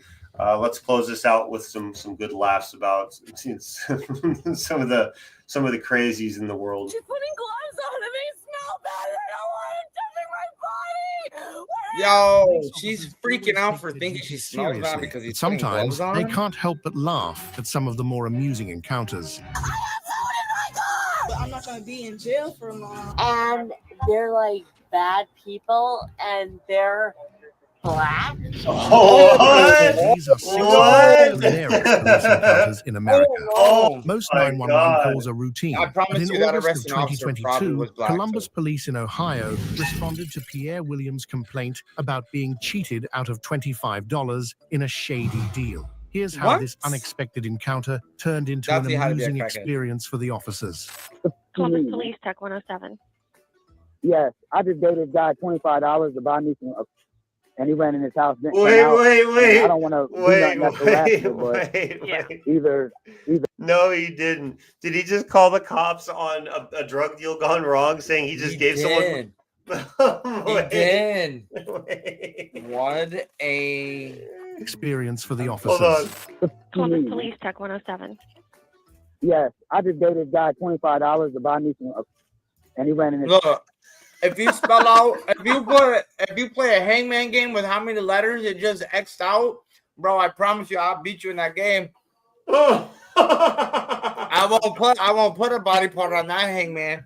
Oh no, man! Look, man, I'll beat you in one shot. You got one shot to beat me because I know that word. Oh no!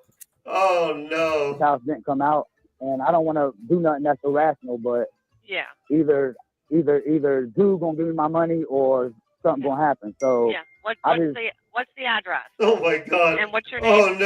Oh no! You're giving. And my name is. I'm sorry. What was it? Pierre. Pierre? Yeah, Pierre. Can you spell it for me? Pierre. That's not how you spell Pierre. It's Dumbass. Yeah, exactly. 614. Okay. Do you know this guy's name? Nah. So I was on Sullivan Avenue in Cypress at this little. It's like a church building. I was just sitting under it because it was raining. It had like a little bench on it. And a guy said that he could get me some. So I said, I really don't want to do none. But when oh my God, dude. Dude took my $25 and went in his green house on Dakota Avenue and didn't come out. So. Okay. What do he look like? Oh he's no. Black. He has on a blue champion hoodie. Oh my God. And a black satchel, a book bag. You got caught. Just no. Don't argue with him. Don't argue, man. I'm just going to call the police, like I said. Okay. And are you standing outside? I'm outside their house. I'm not going nowhere. I'm not scared of nothing. They got my money. Yeah. And tell me what you look like. What are you wearing? I have on cowboy boots, shorts, and a cover. I'm sorry, a cowboy boots and what? And a red T-shirt, and I'm using the cover as an umbrella. Sarah, don't argue with him. Don't argue. Are Don't you argue white? with Are you nobody. what? Are you white, black, Hispanic, Asian? I'm black. Okay. And who's the other person in the background with you? I'm sorry. He Sarah, sounds a little white, bro. He sounds white. Okay. All right. We'll get somebody out to you. Okay. Yep. All right. Surprisingly, Pierre openly admitted to the shady deal, even while speaking to law enforcement. The officer could only listen and try to make sense of the unusual situation. Hey, what in tarnation's going on? You can't be serious right now. He was serious in that phone call. He was serious right now, dude. Look, I've met some pretty intelligent people in my life. I've never been that intelligent, no matter how high I was. But I've never been that intelligent. You're absolutely right. I've never in my life been this intelligent. Look, I've heard some people. I've heard of some stories where people back in when I was in Colorado, before things got real crazy for me, I've heard of people calling the cops on themselves for taking too strong of a dab. And I even thought that was beyond like bizarre. And I was just looking at them like, you really telling me this story? Like, do some stuff like that. And they'd be like, yeah. But that story tops the cake right there. You called the cops on your drug dealer for godding you. Like, and he probably couldn't have even, he probably wasn't even a drug dealer. He probably just saw a chance to get some money out of some dumb motherfucker that was looking for something. Oh God, this is getting bad. Let's see what happens. The cop's here, so let's see what happens. Oh gosh. He's got a blanket on. I thought he said an umbrella. No, he said he had a blanket using as cover. Oh, there's an umbrella. Okay. And she said that she liked smoking, so because I'm trying to show her a good time, as I was going to my pocket to get dude money, and then. So you guys were going to buy. Yeah. Don't lie to this man. Don't lie, because it'll be up. Yes. Okay. I was trying to get her high. So. Can I appreciate your honesty? I right, guess. you gotta appreciate the integrity. But dude, shut up. Do you know what pleading the? You know what your fifth? Do you know that you don't have to call the cops when somebody doesn't get you the drugs because you give them the money? Oh, okay. Flat out, there's no need to sugarcoat what's going on. I tell her let me talk for a reason. All right. And dude ran in his house, never came out. So dude took my $25, and we was on Sullivan. All of this over $25. And Cypress right here, just sitting in the little benches right there. That's in front of that little church building. And I don't know if there's cameras or what, but I'm just telling you, dude ran off with my money, and I'm not getting I don't got no. So I'm super flat out. All right. And that's what's really going on. Well, you're not going to be able to get your money back. He said, okay, like, that part's cool, but dude. Okay. Can put your hand in your pocket. I'm sorry, sir. That's all right. Wallet chain. I'm sorry. Okay. I'll just show you. I don't have no weapons. I don't. What? He keeps going in and out of his pockets. Yo, he just said stop going in your pockets, and what does he do? He goes, "Oh, wait a second. Let me go in my pockets and show you there's nothing in my pockets. I don't have anything." Like, bro, you're kidding me right now, dude. I got you. I don't, man. All right, so homeboy grabbed your money, ran in the house, and then he come back. He took it and ran, and then come out. So okay. At the end of the day, instead of doing some bullshit, I said I'm gonna stand here till the police come. I'm not scared of you. Like, I'm not scared. Like, you stole my shit. And I don't care. Do what you got to do. But I'm going to call the police instead of do something crazy. And we're going to get to the bottom of why you ran off on my shit. Still trying to make sense of Pierre's honesty, the officer remained sympathetic, but needed more information to understand the odd situation. I'm sorry. Do you know these people here then? Nah, I don't know these people, man. I thought you said they ran into this house. Yeah. Yes. Okay. I followed dude down the alley. Dude went in this house. Dude went in this house with my money, so he stopped me from getting because he ran off with my money to get her right. Okay, well, I mean, you know, You know we ain't gonna be able to help you get your money back or your or anything like that. I'm not trying to get money on drugs. He said these. I can't. He said, "Hey man, just so you know, we're not gonna be able to get you your money back, and we're definitely not gonna be able to get you your drugs, bro." like, how is this gonna be resolved, dude? Is the cop gonna go in and be all like, "Give him the he paid for, dude"? Right, like give him what he paid bucks, for, bro. Yeah, and we need his bucks. receipt at the same time too. So I just want something to happen, man, because at the end of the day, is they stole my dude had a gun out, and when I was not just like for the record, but dude is tweaking right now though. Like his eyes are so wide, bro. Like to go through my money, he grabbed the money and ran. So at the end of the day, it's a robbery. What if he's just making it up? Like he's that gone that he thought he asked somebody. Yeah, what if he's that gone? He's just making it up. That really might be it. That truly might be actually what's well, the going people on came here. out like, we don't know him. Like he followed a random person down the alleyway and thought that maybe it was them. Right. Like he's strong army. You didn't mention anything about a gun. You said that he had a gun now. Yeah, so the was on his hip. The guy didn't just say, "Give me your money." The guy had on. He was like, "Oh," he grabbed money and took off. And this happened right at Sullivan and Cypress. Yep. And then he went run down this alley, ran in the house. Yep. Okay. You're kidding me. But did he threaten you at all with the? Did he just had it out? Now on his head, he snatched my money. Was it on a holster or in his waistband? It was just in his waistband. It wasn't just in his waistband. All right. So he told you. Look at dude's face. I was trying to say he had a gun. Yeah. Why didn't you announce that on the call? Right. He knew where to get ice. Yeah. And you were like, "That sounds cool. I'm about to do that." No, well, he knew to get ice. Money. Oh, he's going for meth. Yeah, ice. And he had his waistband like this, like.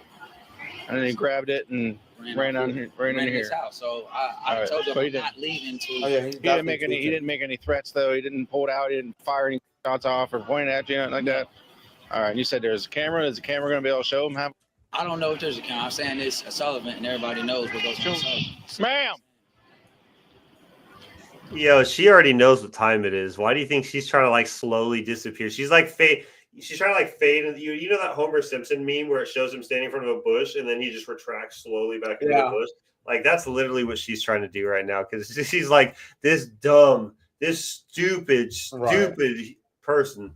Like you, the words I want to use. I'm just saying. I was trying. Yeah, that makes sense. I mean, just keep it real. I mean, like that's why I said just let me talk. The truth means I don't gotta make nothing up. I can just tell it how it is. Okay. You know, she was selling that for. I was trying to get it right. So why don't we just keep it real? All right. Yep. Well. As the investigation continued, things took a bizarre twist during the search for the supposed dealer, complicating efforts to resolve more bizarre than what it is now. I mean, he may have had. You said he didn't point at you, didn't make any threats. No, but then that's what I'm saying is he just said, "I know where you can get some ice," and you were like, "Okay, that sounds cool." Dude, he had money out. He grabbed it and ran off. Dude ran my money. So at the end of the day, okay. Sounds like you got homie. It is a theft. Absolutely, it is. I don't want to do nothing stupid, man. I'm not. Absolutely, it is. How much money was it? $25, man. It was 20 and a 5. A 20 and a 5. What does this gentleman look like? Black guy. He had on a blue champion hoodie. He had on a black satchel like mine, like a little mini book bag. Watch, he stole his own money. And he had on black pants. And that's what I noticed. He got the black socks on his damn self. You notice he has the chin diaper on? Oh no. How old is he? No. He looked about in his early 30s, like I'm in my early 30s. So he had that height, weight on him. Yeah, he looked about $150, about 5'10". Okay. And you said he ran in here. Yes, sir. All right. 20 and a 5. Yes, sir. All right, I'm gonna go try and make contact with these guys here. You just hang out here for a minute, okay? Dude, if this is a drug dealer's house, and let's say that the dude in the blue champion hoodie, a trap house too. Let's say the dude in the blue champion hoodie was just one of the dudes that like would hang out there. So he just knew the guy there. And he was actually just going to be like, and you know how long those deals take. It doesn't just happen immediately. Right. Sometimes it takes hours for some stupid reason. But what if they're currently trying to get him squared away, but he wouldn't call the cops on them because he's tripping, right? He's tripping because they didn't come right out immediately. And so he's like, oh, God, dude. Right, and especially when it comes to making deals like that, you gotta know a relationship with your dealer, bro. Like and this is. Speaking from like somewhat of an experience. Like Once if I upon a didn't have time, a yeah. relationship, if I didn't have a relationship with my dealer, I'm not buying from them because nowadays anything's laced with anything, or you're getting some fake stuff, or it's just bullshit. You know, so Yeah. So this is just crazy though. Like the dudes in the house, and he's about to have police knocking on the door, and the last thing he remembered is he's trying to go and hook this homie up, and it's just taking longer than it should. And he got a piece on him. And he got I'm actually interested to see what happens here. This is gonna be good. Right.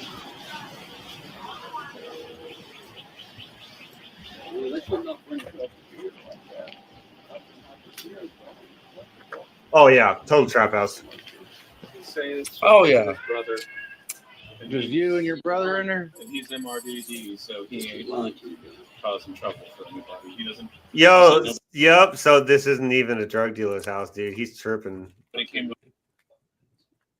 They say that there's two dudes here, and the other dude who's not talking to the cop is MRDF, which is initialism of mental retardation and development. Oh, so he's watching his brother. He's like he officially takes care of his brother or something. Okay. Not dealing no dope. All right. I don't know if did they say they've been staying here the whole time, or did they go walking? They're on the street.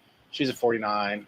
He's trying to get her for 49 activity, and it's kind of fun because he just flat out says it. So it's not his block. They come to my damn door and hollering something about ice.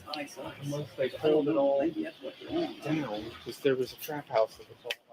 And that looks like a white guy on the patio. He said he was a black guy. Right. Like, what the fuck? That dude really was tweaking. To the officer's surprise, he remained calm and thanked them for their help. But that's my garage. There ain't. I mean, you guys can look. There's nothing. All right. There's nobody else in the house? Yeah, I got my brother in there. Just your brother? You mind if I just poke my head in there and say hi? Is he all right? What's his name? No, there's my brother right here. This is my brother. Hello. You know, we might have a I don't know. These people here probably on some drugs. Something. But they said probably someone in the house, and that's a lot. Probably. These guys probably. You guys the only ones that live here? The only one lives here, man. Just you live here and him? Yeah. I take care of you and your brother. All right. Nobody else lives upstairs or downstairs? No. I mean, my wife's girlfriend's here, but okay. Exactly. It could be a bit of a misunderstanding. Something's got to be wrong. He says he's seen someone run into here, and there ain't no one in here that matches the description. So I have. I've been here all morning. All right. All right. I mean, I appreciate it. If something happens, I'll sure be one to tell you guys. All right. Appreciate it. And that sound like an old ass man. Yeah. They said he has mental retardation. So. Thanks for talking to us.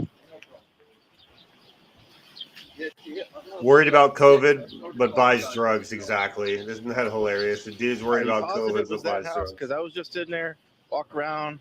There was nobody in there that matched that description. These guys, there's two old guys that live there, and they said they ain't had anyone run into their house. I know, man. But that's was it a house? Was it a house nearby? Maybe you thought it was that one because down the alley. I mean.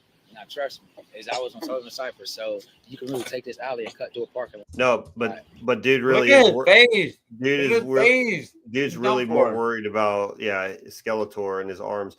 Dudes were worried about COVID and having a blanket which isn't going to keep you from getting wet. And it doesn't even look like it's raining that bad. I'm just so confused, dude. This is a different level. And you called the cops. 7 years ago, we could have found a reason to relate to home. Like, oh man, I've been there. There's a church right here in the parking lot. I just cut through the parking lot. Been high as hell too. Okay, I'm not watching clear as day. Okay, well, like I said, I was in there.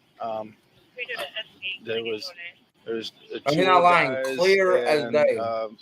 I guess his buddy's girlfriend was in there.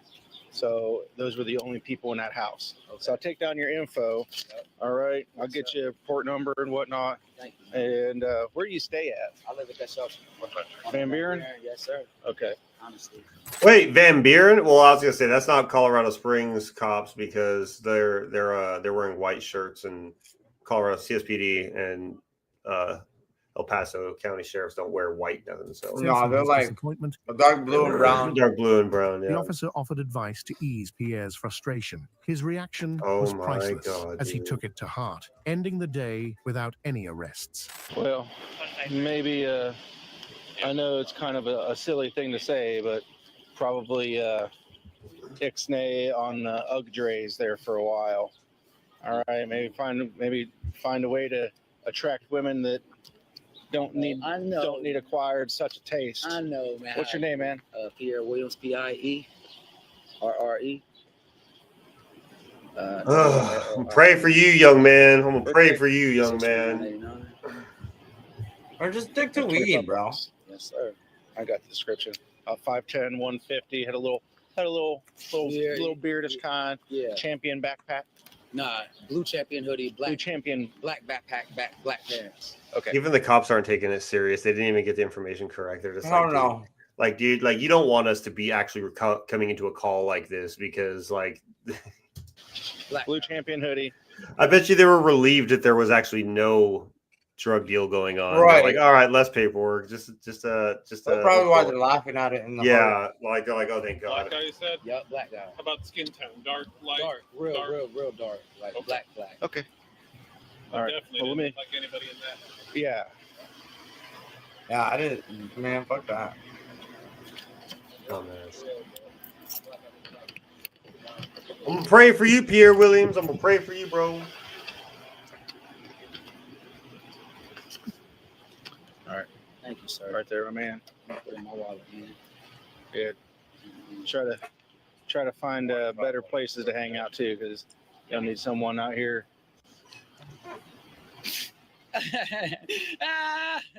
49 doing 49 stuff. Yes, I love you. Well, wow. So yeah, leave them alone too. They're gonna get you. I know. Man. Yeah. Thank you, man. They can get you some kind of disease that you can't shake off. Thank you, folks. Pierre's situation, though strange and comical, shows that police interventions don't always result in arrests. Sometimes they create priceless moments where lessons are learned, sprinkled with a bit of humor. If you enjoy this interaction, the next police encounter is sure to keep you laughing. Don't forget to like and we're going to subscribe. do one more of these. Fender benders are usually simple to resolve, but when an epic meltdown happens, things get complicated and sometimes even funny. Watch how the Marshfield Police Department handled just such a scenario on September 25th, 2023 in Wisconsin, turning it into a priceless moment. Oh my God! Why are you? Get away from me!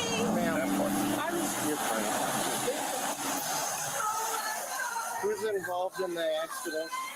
From what I gathered, is her. She rear-ended him because he was sitting at a light that was green, and then Wait, is she screaming in the background over a Yeah. bender? Yeah. She's hysterical. All hell right now. You can't leave yet. Oh my God. Wait.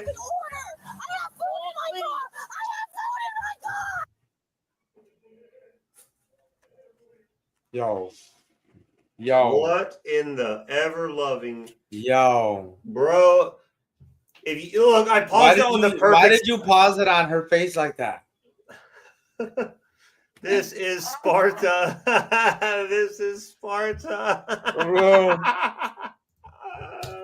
You need to calm I have food in my car. down. You need to calm down. Food in my car. Stand over here. Wait a minute. What about the food in your car? Where are you going? Right, like you're so mad about that. You need to get here. You need to get here. You need to get here. She might be high. Let's not rule that out yet. Kayla. Kayla, what happened? Now. You these cops are to be the f off. Kayla, you're not going anywhere. You're not going anywhere. No. All right, Kayla, you're gonna. Just so you know, these are people that are allowed to vote in United States elections. Right? They pick our leaders. For the officers, calming Kayla was like reasoning with a child mid-tantrum. She was highly emotional and kept running away from them. Why are you running away?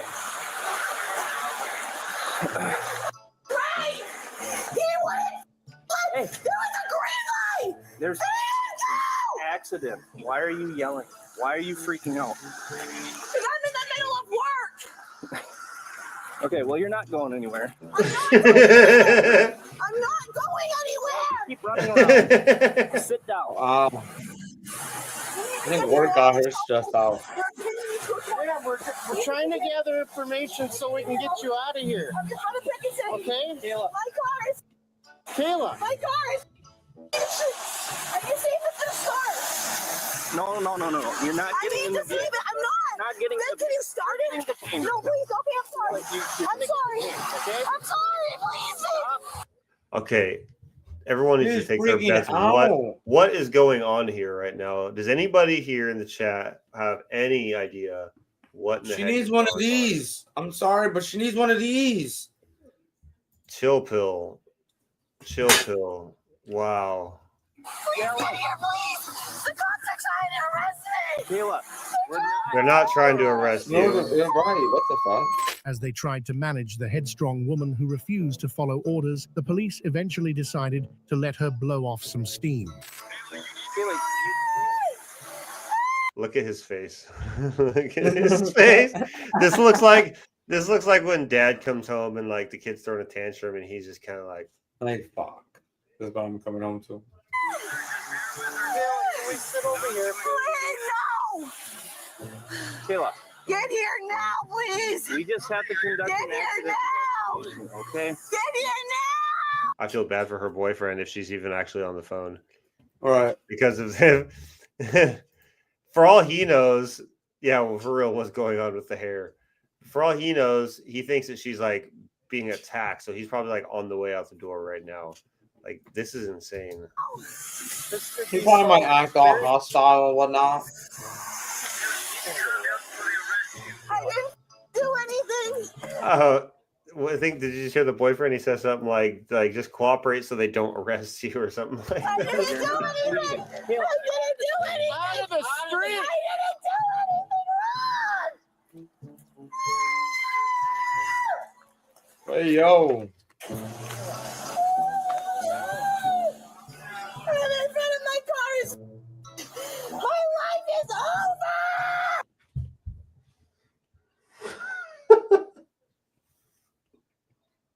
That was a bit much. Bro, her whole life is over because she got into a fender bender. Like, this person, thank God, like, yo, that is the definition of a tit in your mouth, white collar, like, privileged. Like, you, man, look, you the next Karen. You a Karen. This is insane. She's a Karen.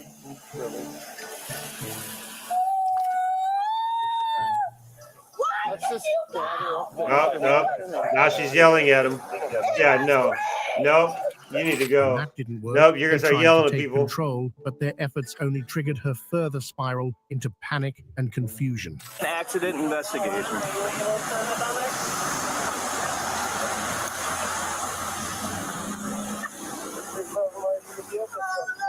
Kayla.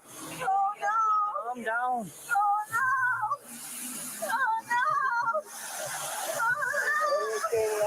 Start for me. Kayla, please, we can see if it starts. Yeah, we can do that. It's done for me. Oh, I just got into a car accident. My car's... Kayla, it's okay. Is it leaking anything? Hey, Kayla, do you have insurance? Okay. That might be a no. That might be a no. Yeah, so you need to be detained for being out of control right now. I'm not saying arrested, but you are, lady. You maybe stop. You need to stop drinking so many damn Starbucks Frappuccinos. Leave the daiquiris alone. Oh my God. Watch her be drunk or watch her have drugs on her or something. You know what I mean? That'd be funny.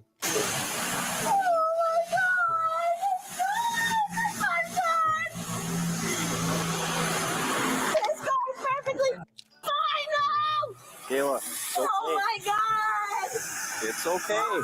There's literally nothing wrong. Like the back of that truck looks fine, and I'm sure the front of her car is fine too. Right.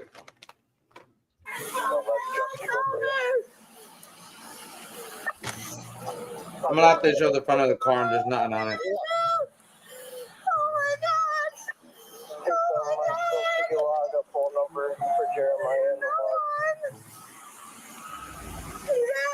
It doesn't matter. My car is ruined. Oh my God!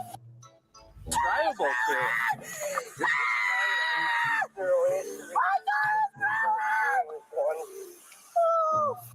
Why are you laughing? Oh, is that it? Despite her combative behavior, the officers remained calm, understanding her outbursts were caused by the situation.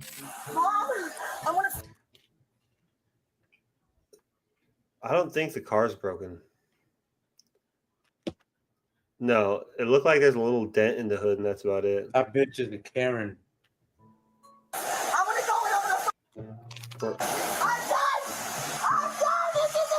Yeah, you're right. It is insane. It's 100% insane. This is 100% insane. This is unnecessary. This is really unnecessary. Kayla, your radiator's... Your radiator's...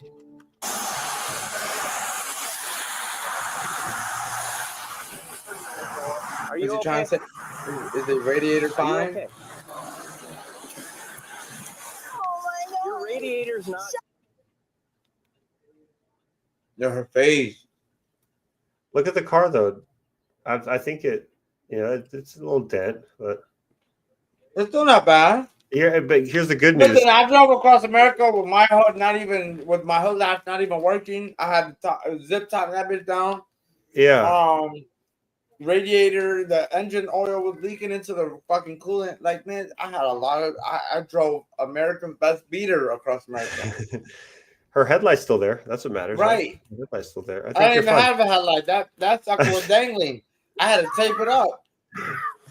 You should made it all the way to Chicago on tape.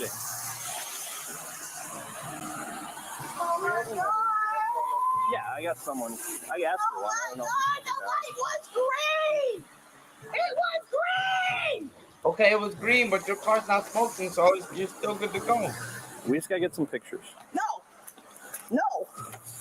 Wait, what? No, that's obstruction. There's no damage to Take his, her. it doesn't seem like. There's just damage to yours. Yeah, I know. Great, funny, great. Get away from me. This is how an accident is. Fuck off! Don't talk to me. Look, why are you? Don't talk to me. Why are you freaking out? Kayla remained oblivious to her situation and who she was directing her aggression at, with her meltdown only intensifying. I'm so. I can't fix this. I can't fix this. Oh my God. I can't with her, dude. This is insane. Kayla. I can't fix this. Okay. Yo. Kayla, get out of the street. No. Out of the road. No. Get out of the road. Leave me alone. Get out of the road. Not delete. Get the f out of my face. Keep yelling. Leave me alone. Listen, if you keep yelling. I don't care. Leave me alone. Leave. Anytime, look, I gotta give it to cops, man, because they really do deal with just the absolute most wild people. Like, because this is like adult daycare. I would have sparring kicked that face you saw from her earlier. This is sponsor. I would have gave her one of those kicks already. I would have been fired. Listen, put the cuffs on me, bro. This is needed. Why is that? Down. All right, now I'm ready. You're gonna get detained in a second, probably. Because if they have to, they're gonna put you in the back of the cop car. Right. Because you're gonna have to calm down. They cannot keep going about their day and their business if you're. Yeah, you're obstructing them to do their job at this point. Like you're just being obnoxious. You're screaming at the other truck because he didn't go when it turned green. I'm sorry, that happens all the time. This isn't like uncommon. Do you want to know what the problem was? You were looking down at your phone. You looked up, saw it was green as you were driving up to the light, and you looked back down, and the car had not started moving. Leave me alone! Leave me alone! It's a pretty simple accident, but. Off! Throw hands. No, you're not going Throw on the hands. road. You're not going to go on the road. I thought she was about to throw hands. Right.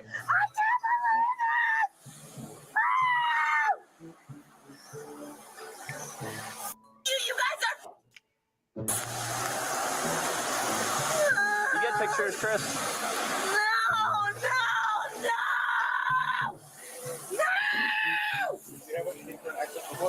Yeah, we have what we need from the gentleman. Okay, do you want to tell us what happened? No! The light was green and he didn't go! Okay. So why did you still go? Officer Berg will create accident report. You want the case number? Okay. You have her current information? Do you have insurance? I'm not giving you anything. Do you have insurance? I'm not giving you anything. All right, well, we'll just give her a citation for it. Okay, give me a citation. I don't care. Okay. Finally, they broke through her aggression and she revealed the reason. So you can't fix your car, but now you're going to have a citation. So that's going to be another bill on top Hold of on, they just broke the reason for her behavior. For her behavior. Despite her attitude, the police upheld the law and finished their investigation. I have insurance. I just don't have an insurance card. Did you see that? Jumping up and down. You just told me that I should keep myself and you. That's what you told us. You have insurance. You were involved in an accident. You need to provide insurance. I don't have the information. Then who is it, Kate? I don't know. Okay. I got progressive. Would you like to give it to us at some point? You want If you don't know your insurance, you don't have insurance. to tell us what happened? The light was green and my tires are bald and I slid into his truck. Okay. Sounds like a personal problem. Your tires are bald? That's what Cheryl told me. Okay. That's what Cheryl told you. So you. Another day. No, I want to get hit by a car. No, I can't afford to fix this. You probably don't have to fix it that much. You guys are.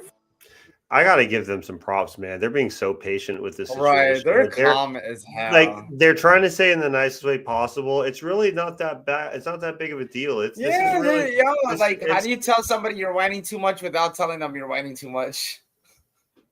Straight up stupid. Okay. I'm not gonna put up with that. All right. I don't. I'm not putting up with that. An insurance card. My insurance is through a different state. Through what? Okay, you can call Officer Berg tomorrow and let him know who your insurance is. No. Okay, well then you will be cited for that. That's fine. Okay. You are an adult. Are you serious right now? She said that's fine. Oh no. This is another one of those things. Is like a temper tantrum, right? Like you're throwing a fit, and like it doesn't matter what anyone says. Like you're literally in a place of just complete and utter denial of any wrongdoing of anything, and nor do you want any help from anybody. Anything anybody says, it's all wrong. Yeah, no matter what. Yelling about, She was yelling at her boyfriend on the phone too. Like, you're sitting at home and I'm dealing with this. Like, yeah, okay. That's your problem. You hit the truck.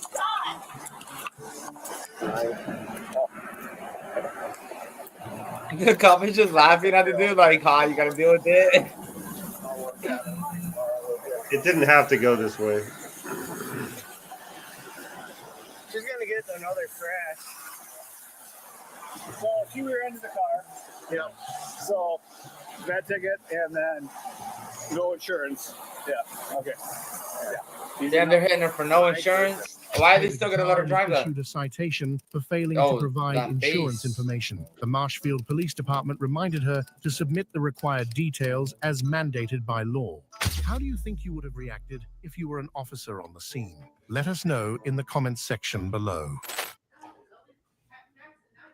If I was an officer on scene, look, I got to give those guys props because they really handled their own. They were calm. Right there. Let's calm. and collective. Let's do one more, and then we'll wrap it up. I think one more. We have to do one more. Some people see graffiti as a way to make a statement. Just don't get caught. That was the case with Alicia when Albuquerque police caught up with her on April the mugshot alone, right? 12th, 2021. After the community helped track her down, the intoxicated street Picasso was arrested for expressing her frustration with HOA dues. So, Let me guess, you are the HOA president, right, of your name?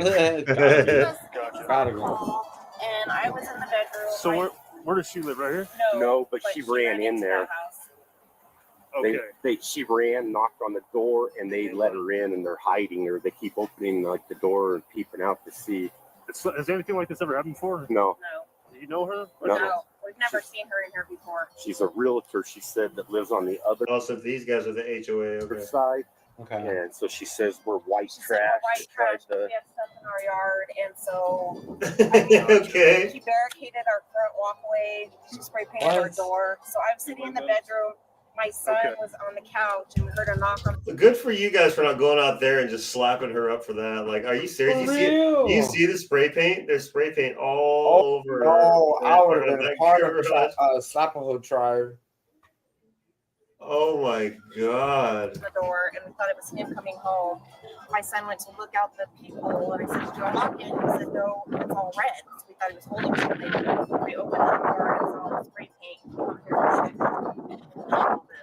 And then I was over there talking to this neighbor in the van because he's got a Ring camera, and we saw this neighbor come out for a bike ride, but didn't see anybody here. And she comes walking by, and what happened? I was out walking my dog, and she's carrying a can of spray paint, and her hand is completely red. I got her on video, so she's in there trying to wash her hands and stuff. And so then she ran over to them, and she knows them, and she's like, Joe, that's the guy that lives there. And I forgot what name he called her and told her, calm down. And so now he's keeping her in there, and my other son's watching the back to make sure she doesn't try to get out of the backyard. Gotcha. Give us just a moment. That video footage, are you able to show that to me? Is it on your phone? Yeah. Okay. Let me take a look at that. And let's all go over here and go to the house in case she decides she wants to come out and start something. The cop sounds like he's trying to lure them, man. What's some candy? Come here. I got a little piece of candy for you. Trash, and then I don't know what the bottom. It says white trash. They spray painted white. Are you kidding me? That's fucking weird. She kept calling him white trash. Unfortunately for the neighbors, they became it looked like she's white too, though. So. Victims of her attempt to paint the town red. Officers then discussed their next move to catch the elusive graffiti artist. She got all over my Honda. Have you had to get a paint job on this BMW? Oh, do you see that? Look, it's spray paint on the BMW too. Or the Honda, and maybe the BMW a little bit too. What if it was their car? Especially on the Honda, though. Like, yeah. No? It is their car. Yeah, paint jobs are usually in the several thousands. Well, we're going to have to pay for that, right? It's going to go insurance, but... Well, can't we charge her and make her pay? Well, that's we'll have to go through the courts. Yeah, that would be like a process. Yeah, she got all over it.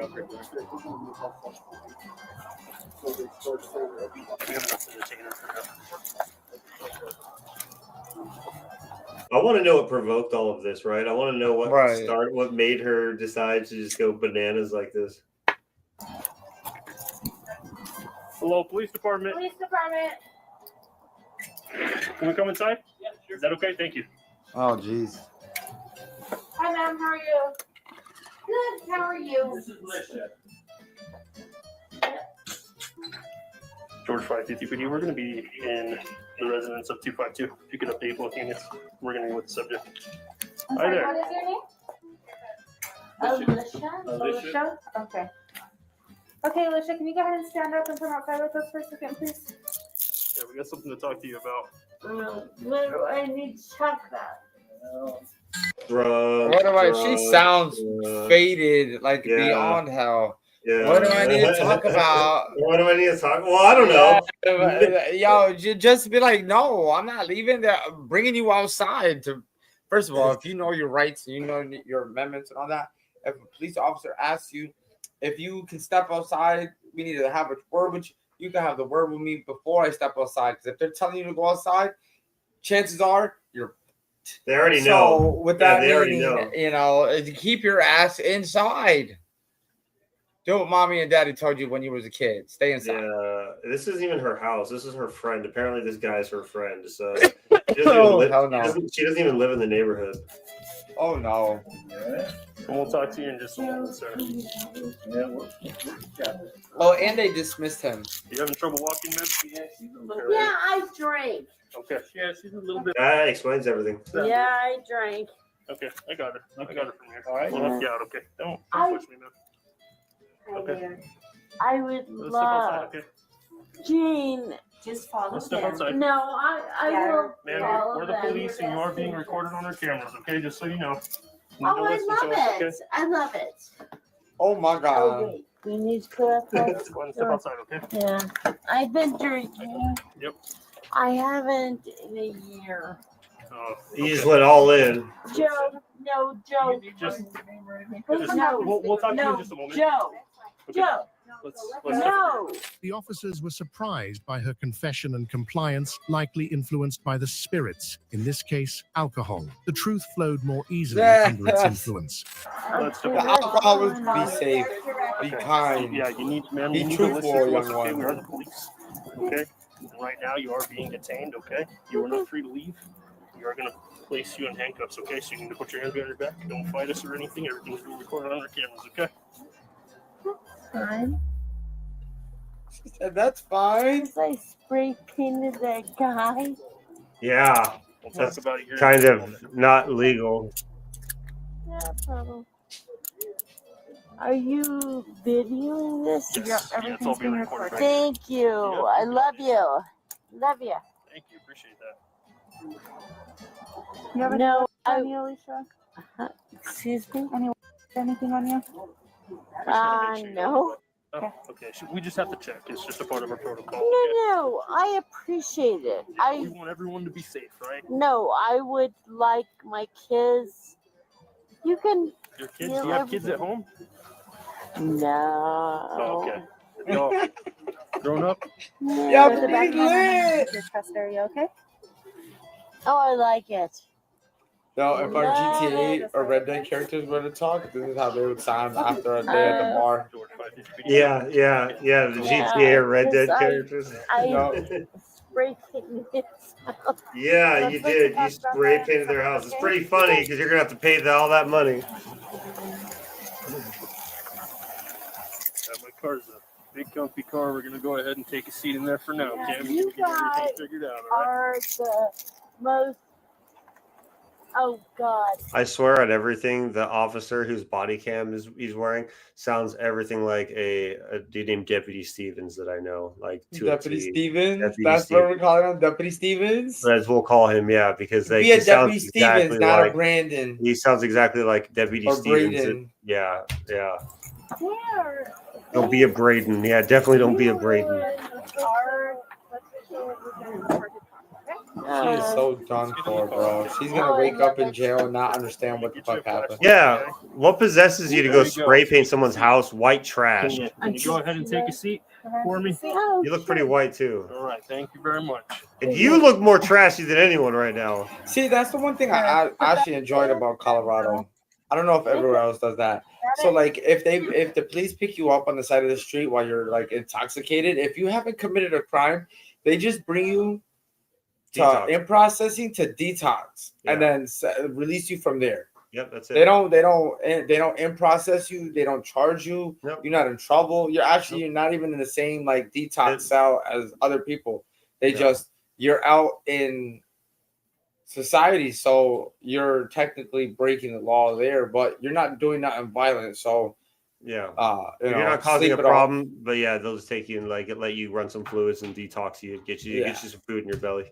Taking Jail food. advantage of her inebriated state, they continued to press her, hoping to understand the reasons behind her actions. I love the little ukulele playing in the background. I think it's kind of calm the situation. We got some more work to do, okay? Oh, like SpongeBob. Why am I handcuffed? So you are in handcuffs because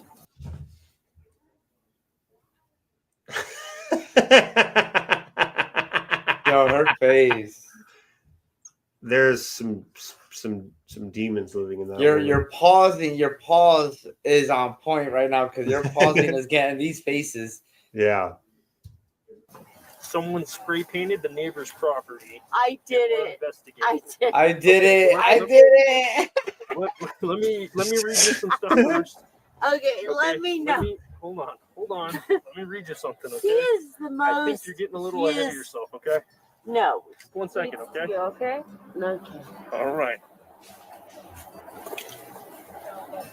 Okay, are you listening? All right, you have the right to remain silent. You gotta look up a picture for your Miranda rights? Yeah, like I thought that you used to have to be able to know that by heart. Not that you had. I mean, I guess if you absolutely need to read it, like, do you not read enough Miranda rights that you know? I mean, half of us who never been a cop know Miranda rights through and through. Not necessarily because we've been in trouble. That's just one of those things, like. And I mean, that's one of those things you already know. It looks like a breathalyzer, right? It looks like. But then she looks like she's not happy about that though. This is Yo, you remember that movie? You remember that movie Tammy? Where Tammy? I don't think I've seen that. Is it Tammy? No, it's identity theft. When she's at the party, oh yeah, and she's taking the breathalyzer and she throws up. So I went out one time when I was in the military with Dominic's mom. And she had one of those moments. I'm not trying to embarrass her or nothing like that, but she had one of those moments, and I couldn't help but to like. I still remember it because it was fucking hilarious. Because then afterwards, like the club's trying to like make sure she's okay to go back in, and bro, we slammed like 2 liter bottles and all that before we even went in because we were like we're trying to be cheap this weekend. So that happens, and then she, okay, I'm ready. Yeah, no, we're going home. Going home. Not dealing with this. Not dealing with this.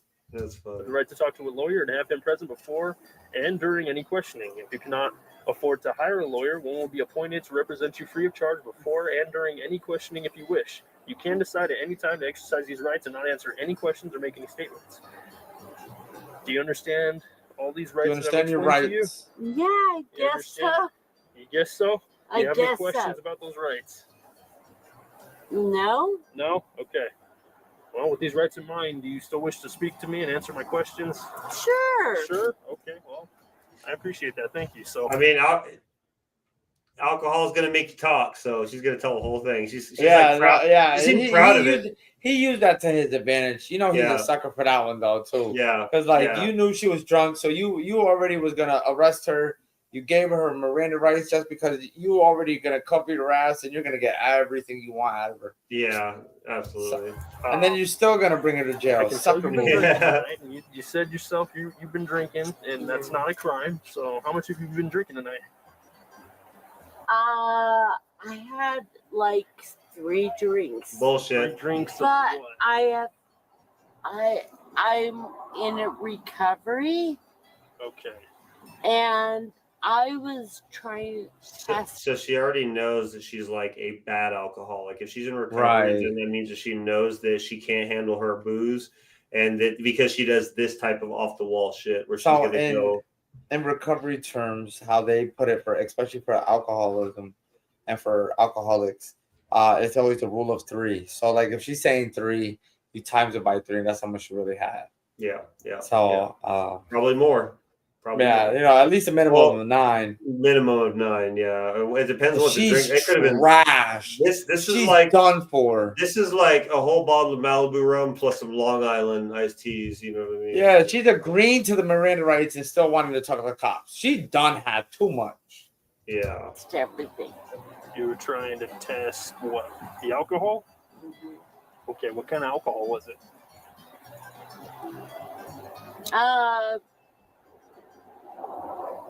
Whiskey? I don't know.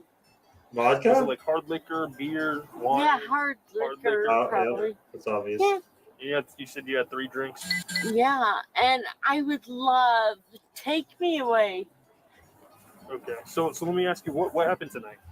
And start from the beginning. I am so tired. While giving her statement, her mood shifted erratically from happy to emotional, revealing deeper issues at play. He always has, and I'm a realtor. Okay. And yeah, Oh I'm my like God. slurring my words. I do You've been this. drinking a lot, right? So. Yeah, I have. But you know what? So you don't like all the trash in front of the house, or what? I don't. So you okay? I don't. So there's a lot of red paint over there, and why don't you tell me what you told me just a little bit ago? How'd that get there? Oh, he's had that there for months. Oh no, I'm talking about the red paint. Oh, I just did that.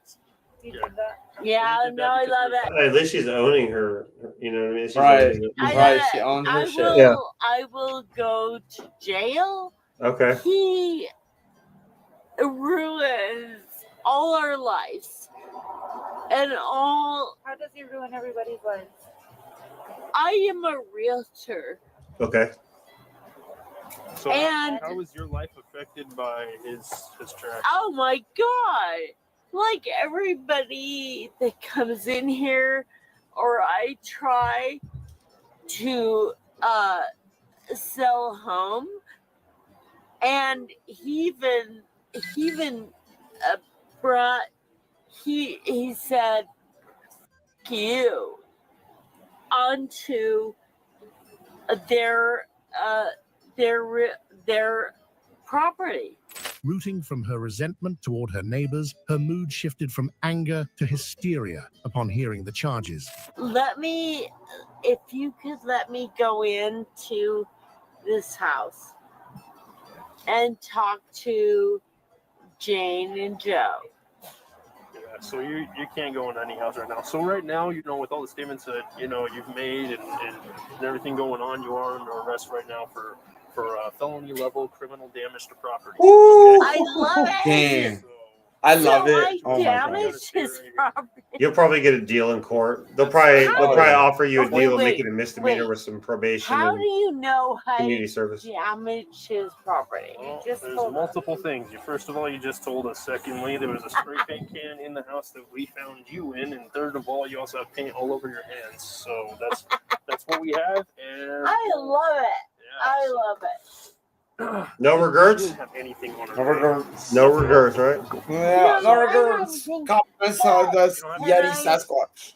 Can I talk to you, Jane? No, you gotta keep your feet inside the car, okay? You're not allowed to get out of the car at this point. Sorry. That's all right. I know.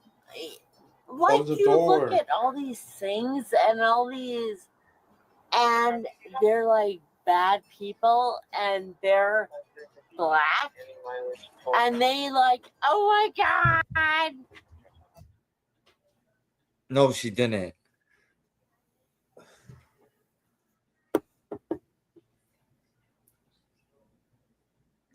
What? Take that bitch to jail.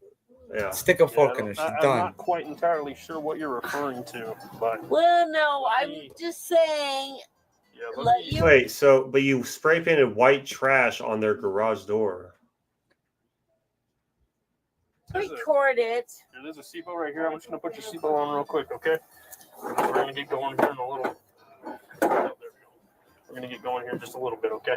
Spaced out was an understatement, as Alicia kept asking about her whereabouts and admitting to having a few drinks. Her inebriated honesty gave the officers a brief moment of humor. Well, at least they found joy out of it. Yeah. Somebody else's misery. To Yeah. Prisoner Transport Center and then off to jail, okay? So why am I going? Yeah, remember to I jail? had came back home Being arrested for criminal and I damage to property. got arrested because I had like a 13-year warrant. But the cop was chill about it. He was like, he told me about it, but it wasn't like your normal like arrested. It was like they arrested me. They put me in the back of the car. They brought me to like the lockup zone, took my information down, and then they let me go. Cause they just got you for fingerprints. The warrant was probably just for fingerprints. I didn't even do fingerprints. It was just a statement to swear because it was my first offense, like in Massachusetts and all that. So like they gave me like the whole PR bond and all that. Oh yeah. But when I checked out, you on the spot. Okay. Yeah, so when I checked up on the spot on the whole case and everything, they were very adamant about me still showing up, and I was like, y'all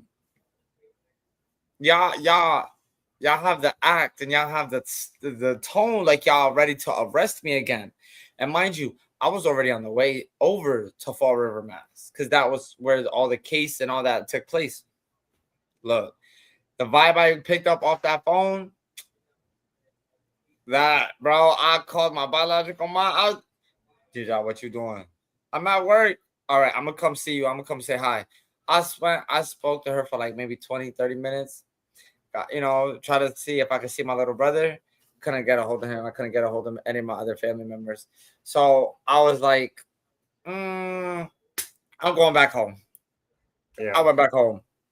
I was not showing up to no courthouse, especially the time I got there, because I hit traffic. And by the time I got into the city, no courthouse should be open. I don't care what anybody says. So I wasn't doing that. Nope. I'm not setting myself up, especially since I did not have bail money. There was nowhere for me to go. And I wasn't doing time in fucking Massachusetts, especially in Fall River County and all that. Nope. Right. Well, look at you now. Look at you now. Yep. I have I probably still have a warrant for failure to appear from them. Because look, they issued me a whole court date. They mailed, I don't know where they mailed it to. So if I don't hear from you for a few days, then that means that Mass Police were watching the live stream. They knew you had a warrant. They came and got you, and nope, can't do nothing. You want to know why? Connecticut is a non-extraditable state. Can't send me nowhere. Okay. Well, I guess unless it's a federal charge, but that's different. Oh, it's not a federal charge. Well, I know that. Well, obviously, it's not a federal charge. Yeah, I mean, you wouldn't be sitting here if it was a federal charge, bro. They would. When it's a federal charge, they look for you. Look, they don't stop looking for you. These suckers issued me jury duty while I was away with the military. Yeah. No wonder. Yeah, they're gonna like, come on now. They're gonna put you in front of a trial, bro. If you have a warrant out for your arrest.